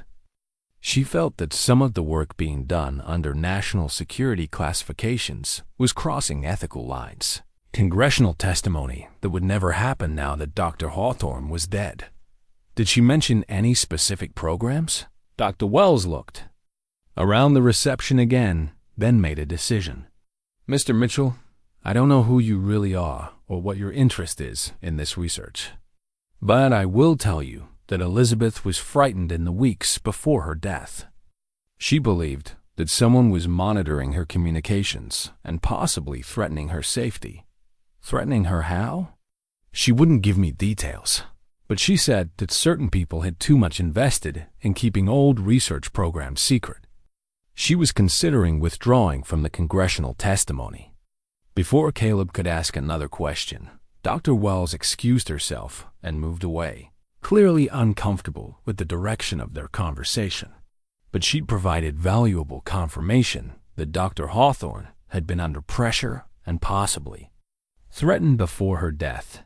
His next target was Dr. Michael Chun, a biomedical engineer who had worked on implant design for Helix Dynamics. Dr. Chen was discussing technical specifications with a group of graduate students when Caleb approached. "Dr. Chun, James Mitchell, Aegis Security. Could I have a word about your work on biomedical monitoring systems?" Dr. Chen was younger than the other researchers, probably in his late 30s, with the enthusiasm that came from working on cutting-edge technology. "What kind of monitoring systems?" "Implantable devices for long-term health tracking, particularly for military applications. I understand you've done some innovative work in that area." "Most of my military contract work is classified, but the basic technology is fascinating," We've developed implants that can monitor dozens of physiological parameters and deliver precise pharmaceutical interventions based on real-time biological feedback. How precise? Precise enough to influence mood, cognitive function, even decision-making processes. The applications for military personnel are obvious: enhanced performance, improved stress management, better adaptation to challenging environments. Dr. Chun was enthusiastic about the technical aspects of the research, seemingly unaware of or unconcerned about the ethical implications. The most interesting challenge is developing devices that can function autonomously for extended periods, learning the subject's physiology and optimizing their interventions accordingly. Extended periods like what, months? Years? We've had devices function effectively for over a decade. The key is designing systems that can adapt and evolve with the subject's changing biology. Caleb felt a chill of recognition. Dr. Chun was describing exactly the kind of technology that had been implanted in his shoulder. Technology designed to manipulate his physiology for 15 years without his knowledge. That kind of long-term modification would require extensive human testing. Oh, absolutely. You can't develop effective biomedical devices without extensive human trials. The regulatory environment for military applications is much more flexible than civilian medicine, which allows for more innovative research protocols. More flexible how? Dr. Chun lowered his voice slightly. Military personnel are already accepting significant risks in service of national security. The consent protocols for military medical research reflect that reality. The euphemism was chilling flexible consent protocols that apparently allowed for experimentation on soldiers without their knowledge or genuine consent. Dr. Chun, have you worked with subjects who were unaware they were participating in research studies? The question was more direct than Caleb had intended, and Dr. Chun's expression changed immediately. The enthusiasm was replaced by wariness, possibly suspicion. I think you're asking questions that go beyond the scope of unclassified research, Dr. Chun said carefully. What exactly is your interest in these programs? Caleb realized he'd pushed too hard, too fast. Dr. Chun was backing away from the conversation, probably wondering who he really was and why he was asking such specific questions about classified research. Just exploring possible applications. For my clients, Caleb said, trying to recover. Thank you for your time. But Dr. Chun was already moving away, and Caleb noticed him approaching Dr. Richard Vance near the reception's main entrance. They spoke briefly, with Dr. Chun gesturing in Caleb's direction. Vance looked across the room at Caleb with the kind of assessment that came from years of intelligence work. Their eyes met for a moment, and Caleb saw recognition there, not of his face, but of what he represented. Vance knew he was talking to someone who shouldn't be asking these questions. Caleb moved toward the exit, but Vance was already approaching, moving with the purposeful stride of someone who intended to have a conversation, whether it was welcome or not. Mr. Mitchell, isn't it? Vance said, extending his hand. I understand you're interested in Dr. Hawthorne's research. I was offering my condolences, Caleb replied, accepting the handshake while noting that Vance's grip was firm and his eyes never left Caleb's face. Of course, though Dr. Chun mentioned you had some specific questions about biomedical research programs. I'm always interested in discussing Elizabeth's work with serious researchers. The invitation was polite, but carried an undertone that suggested refusal wasn't really an option. Vance was clearly someone accustomed to getting the information he wanted from people who might prefer not to provide it. Perhaps we could find a quieter place to talk, Vance suggested, gesturing toward a corridor that led away from the main reception area. Caleb hesitated, recognizing that following Vance would put him in a potentially dangerous situation, but also realizing that this might be his best opportunity to get information directly from one of the people responsible for Project Mindbridge. Lead the way, he said, activating the recording function on his pen device as they walked toward what might be either his breakthrough or his final conversation. Vance led him to a small conference room in the medical school's administrative wing, away from the reception crowd and foot traffic. The room was windowless, with a single table and chairs arranged for intimate conversation. Caleb noted that there was only one exit, and Vance positioned himself between Caleb and the door. "Please, have a seat," Vance said, his tone remaining polite but with an edge that hadn't been there during his memorial address. "I'm curious about your background, Mr. Mitchell. Aegis Security isn't a company I'm familiar with." Caleb sat down, keeping his hands visible and his posture relaxed despite the tension building in the room. "We're a small firm, mostly military, contractors and government consulting." "I see. And what specifically brings you to a medical conference?" Your questions to Dr. Chun suggested a rather detailed knowledge of classified biomedical research. The directness of the question told Caleb that his cover identity was already blown. Vance knew exactly who he was and what he was doing here. I think you already know the answer to that question," Caleb said, abandoning the pretense. "The question is what you plan to do about it." Vance smiled, but there was no warmth in it. "Mr. Caleb Rains, formerly Master Sergeant, 5th Special Forces Group, Operation Sandstone, Syria, 2009. Subject 23 in Project Mindbridge. We've been wondering when you'd make contact." "We?" "The people responsible for keeping certain national security programs classified and operational. You've been creating quite a disturbance, Caleb. Medical inquiries, FBI investigations, contact with former intelligence personnel. Very disruptive to ongoing operations." Vance leaned back in his chair, completely relaxed, as if he were discussing routine administrative matters rather than illegal human experimentation. Dr. Hawthorne's death was unfortunate, but she was threatening to expose research that remained vital to national security. Sometimes difficult decisions have to be made. "You're admitting to murder?" "I'm acknowledging that protecting national security occasionally requires actions that civilian law enforcement might not understand or approve of." Dr. Hawthorne was going to testify about programs that could compromise ongoing operations and endanger current personnel. Caleb felt the recording device in his pocket, capturing every word of Vance's confession. If he could get out of this room alive, he'd have evidence that could expose the entire conspiracy. What about the other subjects who died? Were they also threatening national security? The other subjects experienced complications from the long-term implants. Medical technology isn't perfect, and sometimes there are adverse reactions that can't be predicted or prevented. Adverse reactions that happened to occur just as the program was being investigated? Vance's expression hardened slightly. "Caleb, you're asking questions that demonstrate a fundamental misunderstanding of the situation you're in. You seem to think you're investigating a criminal conspiracy.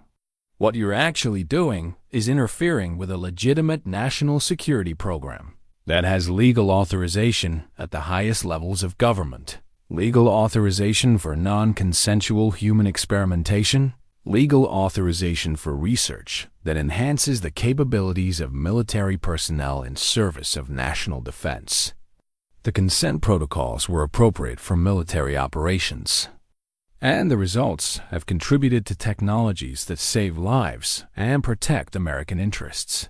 The clinical language couldn't disguise what Vance was describing, a systematic program of experimenting on soldiers without their knowledge or consent, justified by national security concerns and bureaucratic language. The implant in my shoulder has been controlling my mind for 15 years without my knowledge. How is that protecting American interests? Your implant has been monitoring your adaptation to civilian life and providing chemical support for your psychological stability.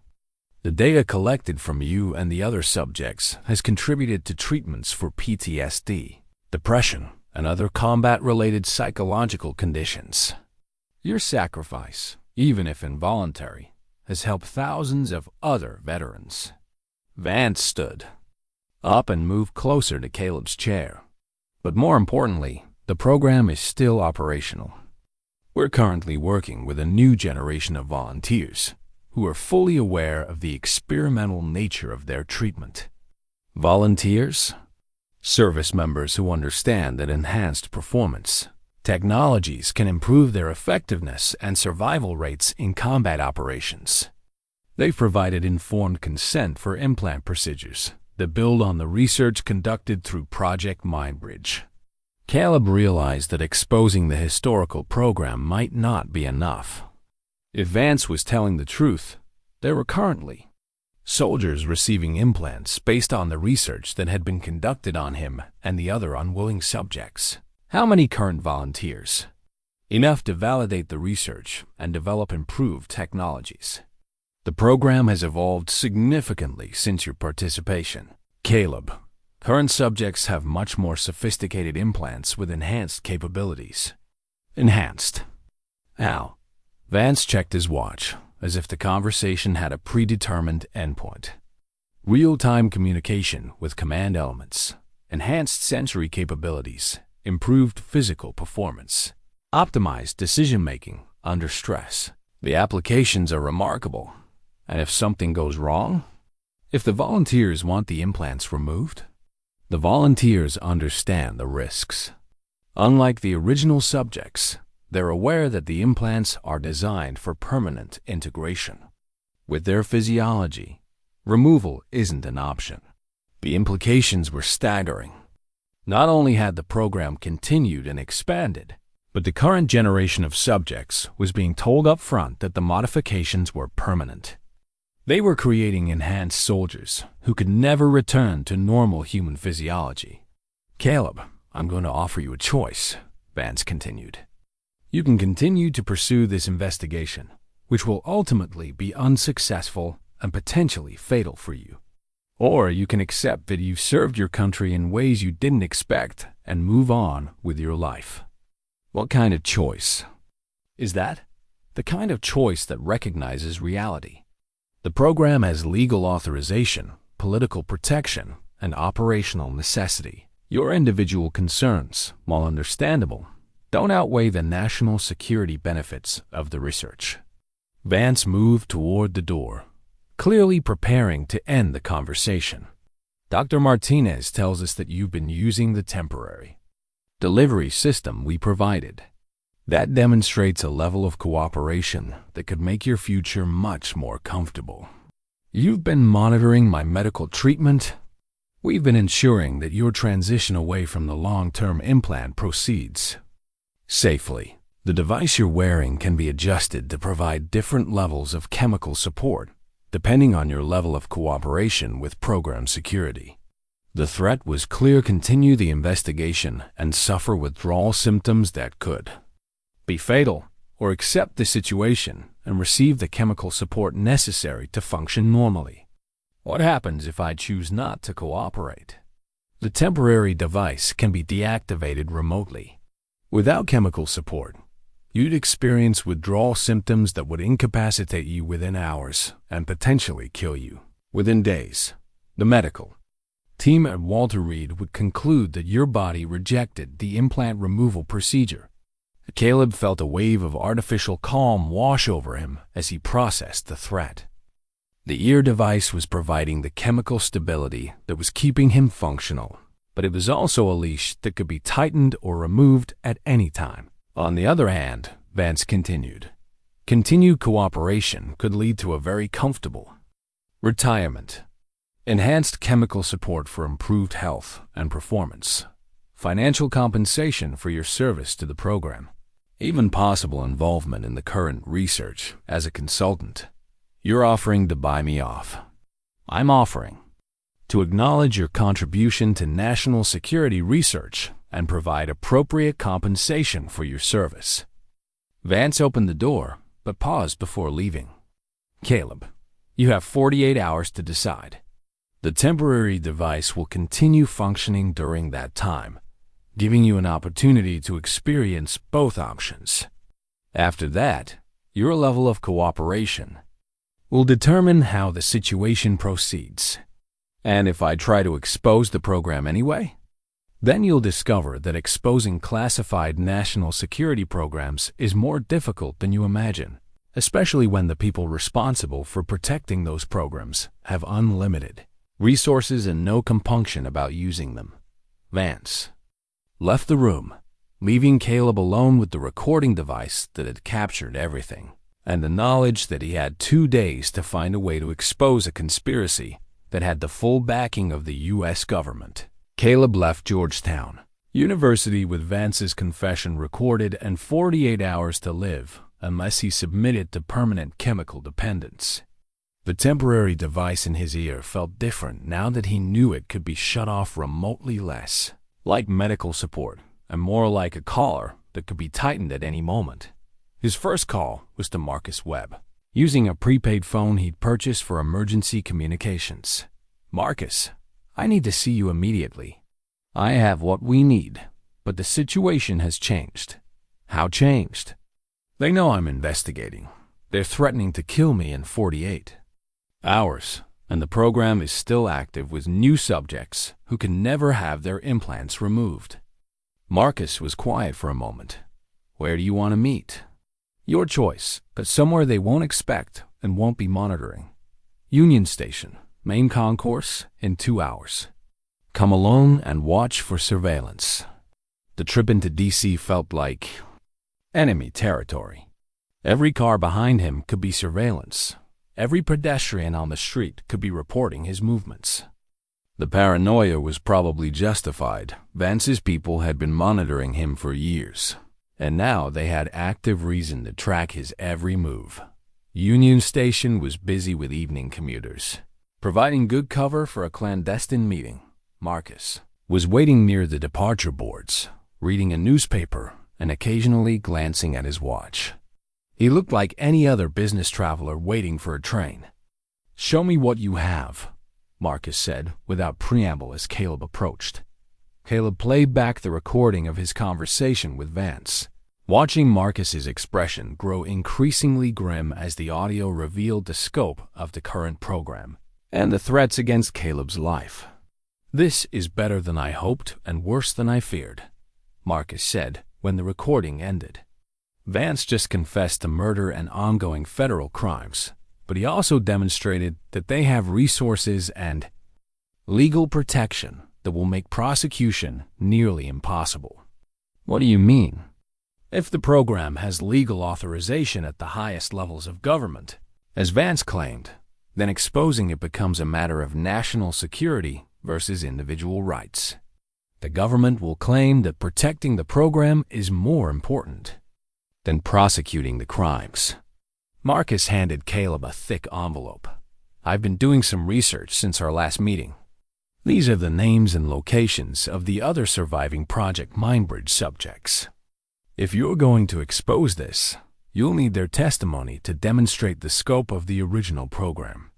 Caleb opened the envelope and found dossiers on 8 men, all former special operations personnel, all with similar service records and medical histories to his own. Each file included current addresses, employment information, and notes about their post-military lives. 8 survivors out of 47 subjects. 8 that I could locate. Some of the others might be using assumed identities or living off the grid. But these 8 are still using their real names and living relatively normal civilian lives. How do we contact them without alerting Vance's people? Very carefully and quickly, before they decide that eliminating the remaining subjects is easier than managing the security risks. Marcus pointed to one of the files. "Start with this one. David Kozlov, your former team leader from Operation Sandstone. He lives in Colorado, works as a wilderness guide. If anyone would believe your story and be willing to help, it would be him." Caleb remembered Kozlov from the helicopter crash, remembered dragging him away from the wreckage before everything went blank.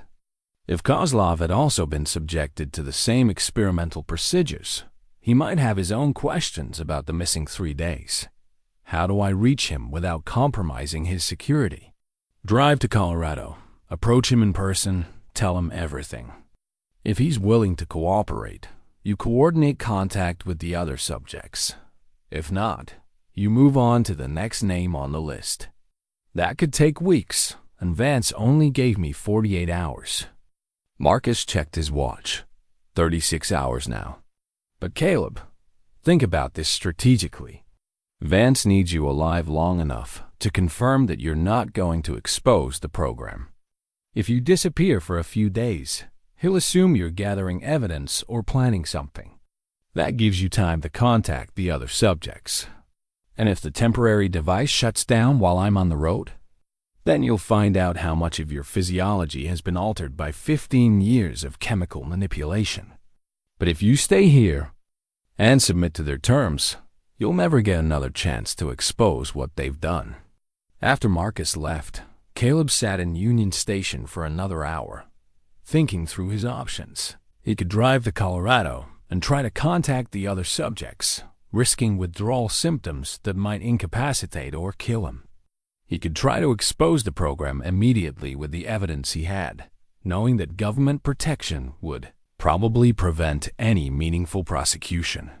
Or he could accept Vance's offer and live the rest of his life as a chemically dependent asset of a shadow program.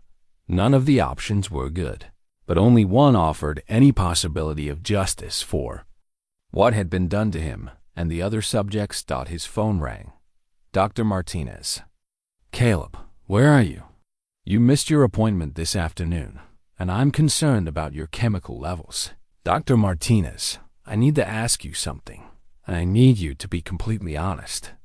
Have you been reporting my medical status to anyone outside Walter Reed? She hesitated, which told him everything he needed to know. There are protocols for reporting certain types of medical findings, especially when they involve national security issues. Who have you been talking to? A Dr. Harrison from the Pentagon's Medical Research Division.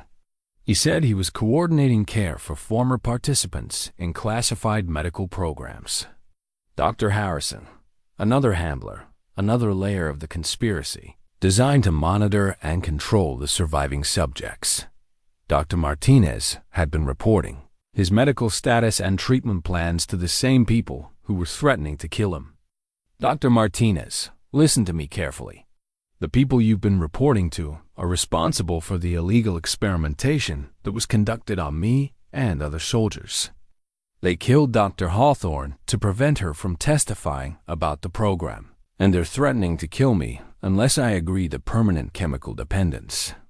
Caleb, that's a serious accusation. Dr. Harrison has been very helpful in providing guidance for your treatment. Dr. Harrison is part of the program that violated me in the first place. Every time you've reported my medical status to him, you've been giving them information they can use to manipulate or control me. Double quotes. Dr. Martinez was quiet for a long moment. What do you want me to do? Stop reporting to Dr. Harrison. If anyone asks about my medical status, tell them you haven't heard from me and don't know where I am. Caleb, if you're planning something dangerous, I need to know. Your psychological state is still fragile, and making dramatic decisions while dealing with chemical dependency could be dangerous. Dr. Martinez, I've been chemically controlled for 15 years without my knowledge. My psychological state isn't fragile. It's been artificially managed by people who wanted to study the effects of long-term behavioral modification.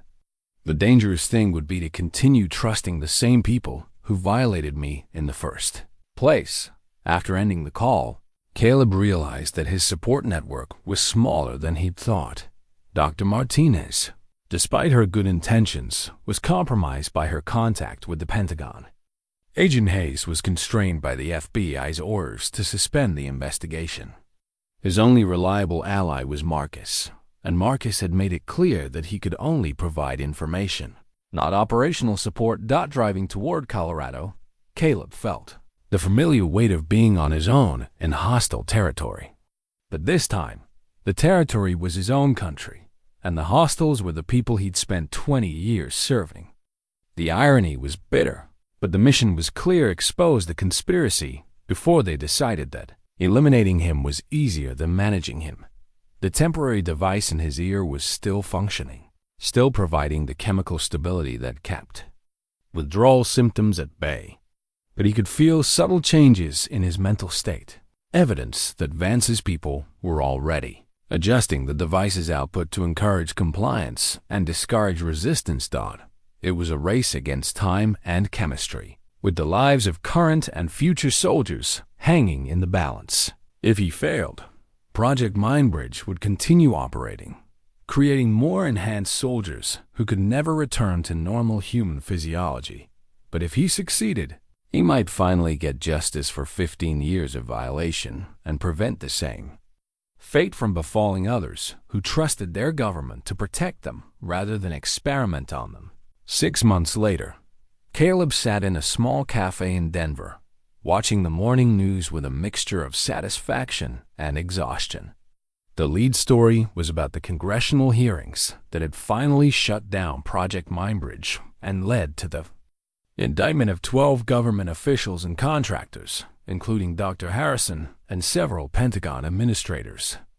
Richard Vance had died in what was officially ruled a suicide, but which Caleb suspected was another convenient elimination of a loose end. The journey from Georgetown University to this moment had been longer and more dangerous than he'd anticipated.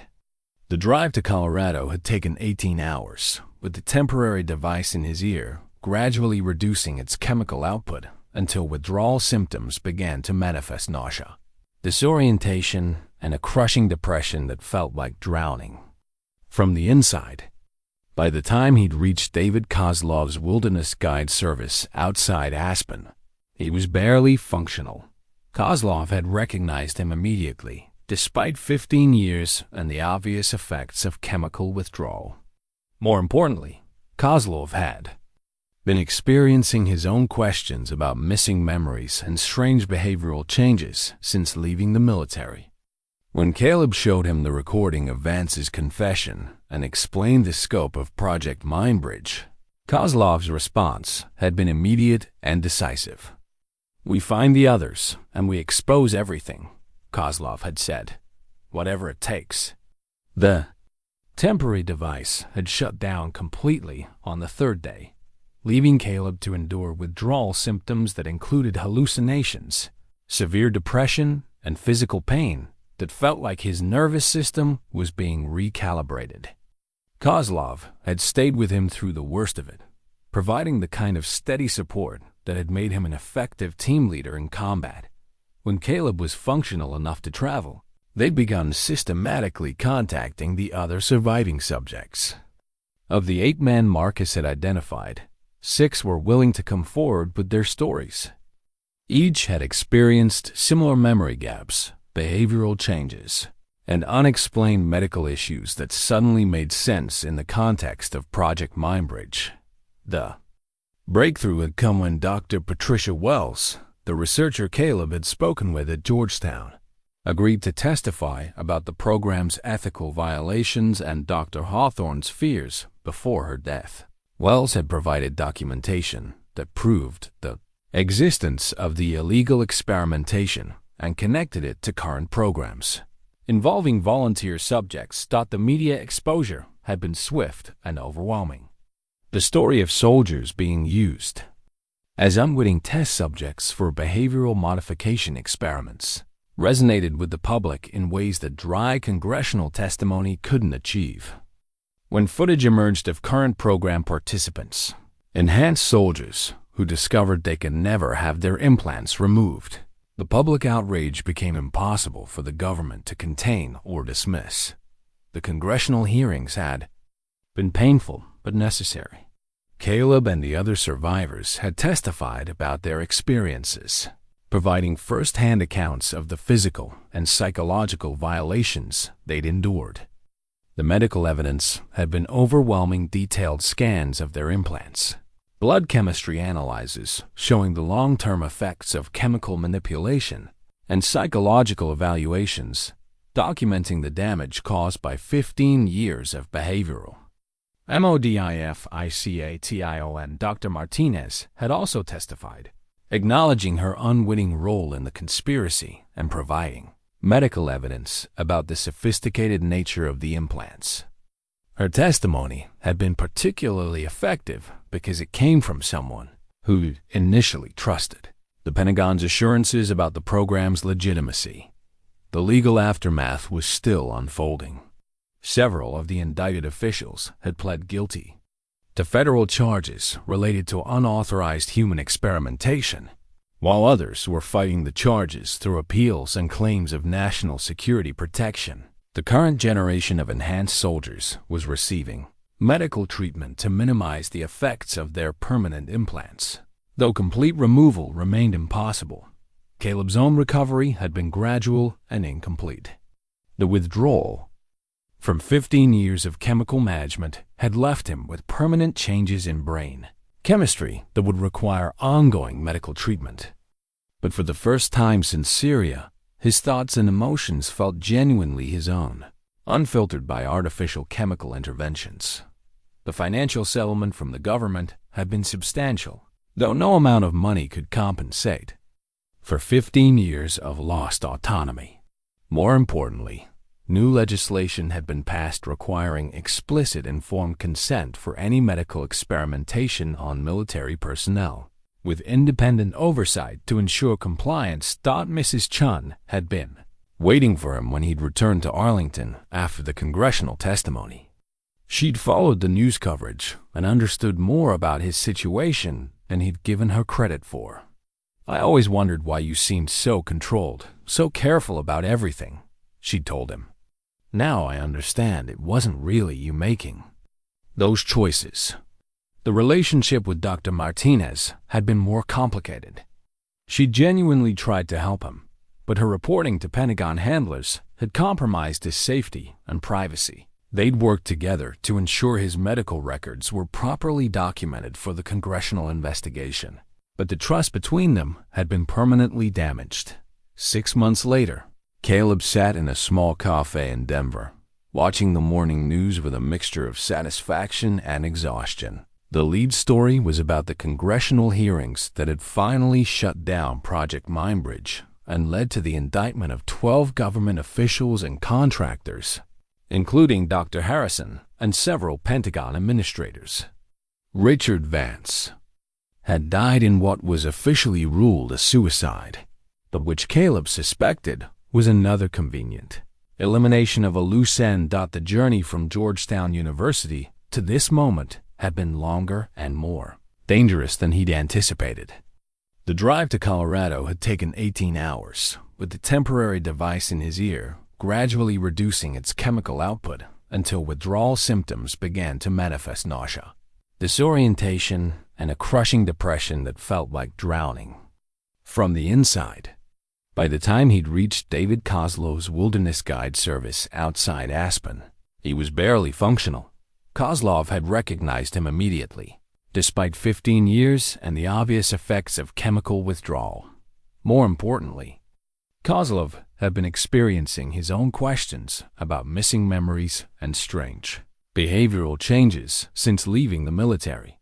When Caleb showed him the recording of Vance's confession and explained the scope of Project Mindbridge, Kozlov's response had been immediate and decisive. "We find the others, and we expose everything," Koslov had said, "whatever it takes." The temporary device had shut down completely on the third day, leaving Caleb to endure withdrawal symptoms that included hallucinations, severe depression, and physical pain that felt like his nervous system was being recalibrated. Koslov had stayed with him through the worst of it, providing the kind of steady support that had made him an effective team leader in combat. When Caleb was functional enough to travel, they'd begun systematically contacting the other surviving subjects. Of the 8 men Marcus had identified, 6 were willing to come forward with their stories.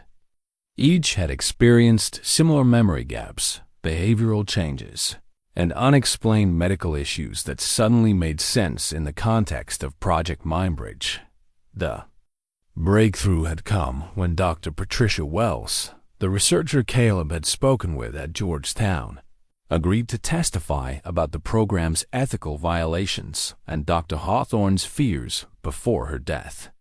Wells had provided documentation that proved the existence of the illegal experimentation and connected it to current programs involving volunteer subjects. The media exposure had been swift and overwhelming. The story of soldiers being used as unwitting test subjects for behavioral modification experiments resonated with the public in ways that dry congressional testimony couldn't achieve. When footage emerged of current program participants, enhanced soldiers who discovered they could never have their implants removed, the public outrage became impossible for the government to contain or dismiss. The congressional hearings had been painful but necessary. Caleb and the other survivors had testified about their experiences, providing first-hand accounts of the physical and psychological violations they'd endured. The medical evidence had been overwhelming, detailed scans of their implants, blood chemistry analyses showing the long-term effects of chemical manipulation, and psychological evaluations documenting the damage caused by 15 years of behavioral modification. Dr. Martinez had also testified, acknowledging her unwitting role in the conspiracy and providing medical evidence about the sophisticated nature of the implants. Her testimony had been particularly effective because it came from someone who'd initially trusted the Pentagon's assurances about the program's legitimacy. The legal aftermath was still unfolding. Several of the indicted officials had pled guilty to federal charges related to unauthorized human experimentation, while others were fighting the charges through appeals and claims of national security protection. The current generation of enhanced soldiers was receiving medical treatment to minimize the effects of their permanent implants. Though complete removal remained impossible, Caleb's own recovery had been gradual and incomplete. The withdrawal from 15 years of chemical management had left him with permanent changes in brain chemistry that would require ongoing medical treatment. But for the first time since Syria, his thoughts and emotions felt genuinely his own, unfiltered by artificial chemical interventions. The financial settlement from the government had been substantial, though no amount of money could compensate for 15 years of lost autonomy. More importantly, new legislation had been passed requiring explicit, informed consent for any medical experimentation on military personnel, with independent oversight to ensure compliance. Mrs. Chun had been waiting for him when he'd returned to Arlington after the congressional testimony. She'd followed the news coverage and understood more about his situation than he'd given her credit for. "I always wondered why you seemed so controlled, so careful about everything," she'd told him. "Now, I understand it wasn't really you making those choices." The relationship with Dr. Martinez had been more complicated. She genuinely tried to help him, but her reporting to Pentagon handlers had compromised his safety and privacy. They'd worked together to ensure his medical records were properly documented for the congressional investigation, but the trust between them had been permanently damaged.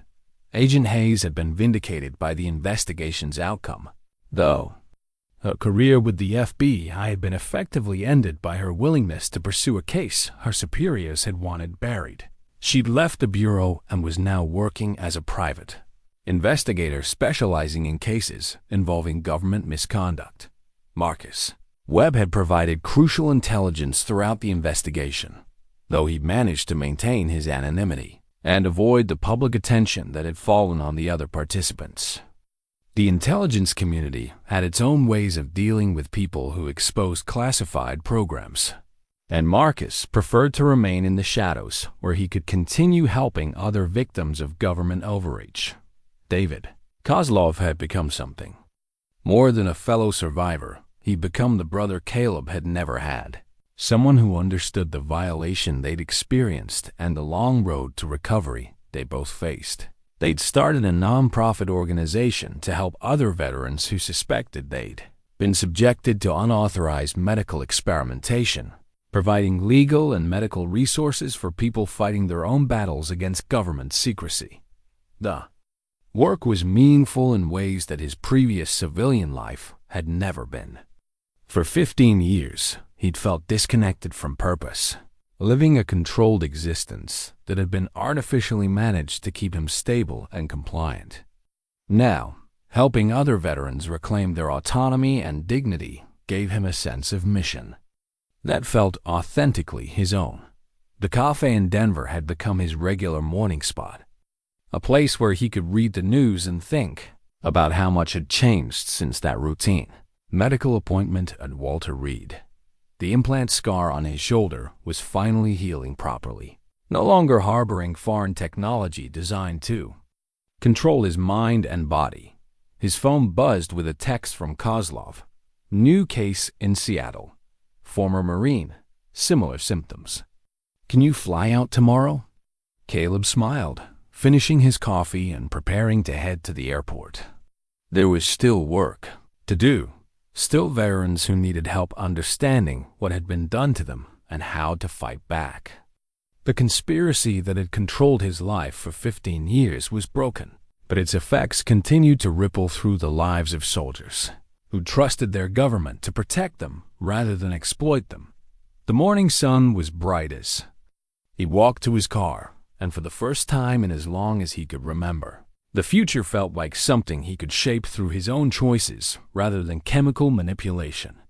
It was a small victory, but for a man who'd spent 15 years living someone else's idea of who he should be, it felt like freedom. The battle against Project Mindbridge was over, but the war for accountability and justice continued. And this time, Caleb Rains was fighting it with a clear mind and the support of brothers who understood exactly what they were fighting for.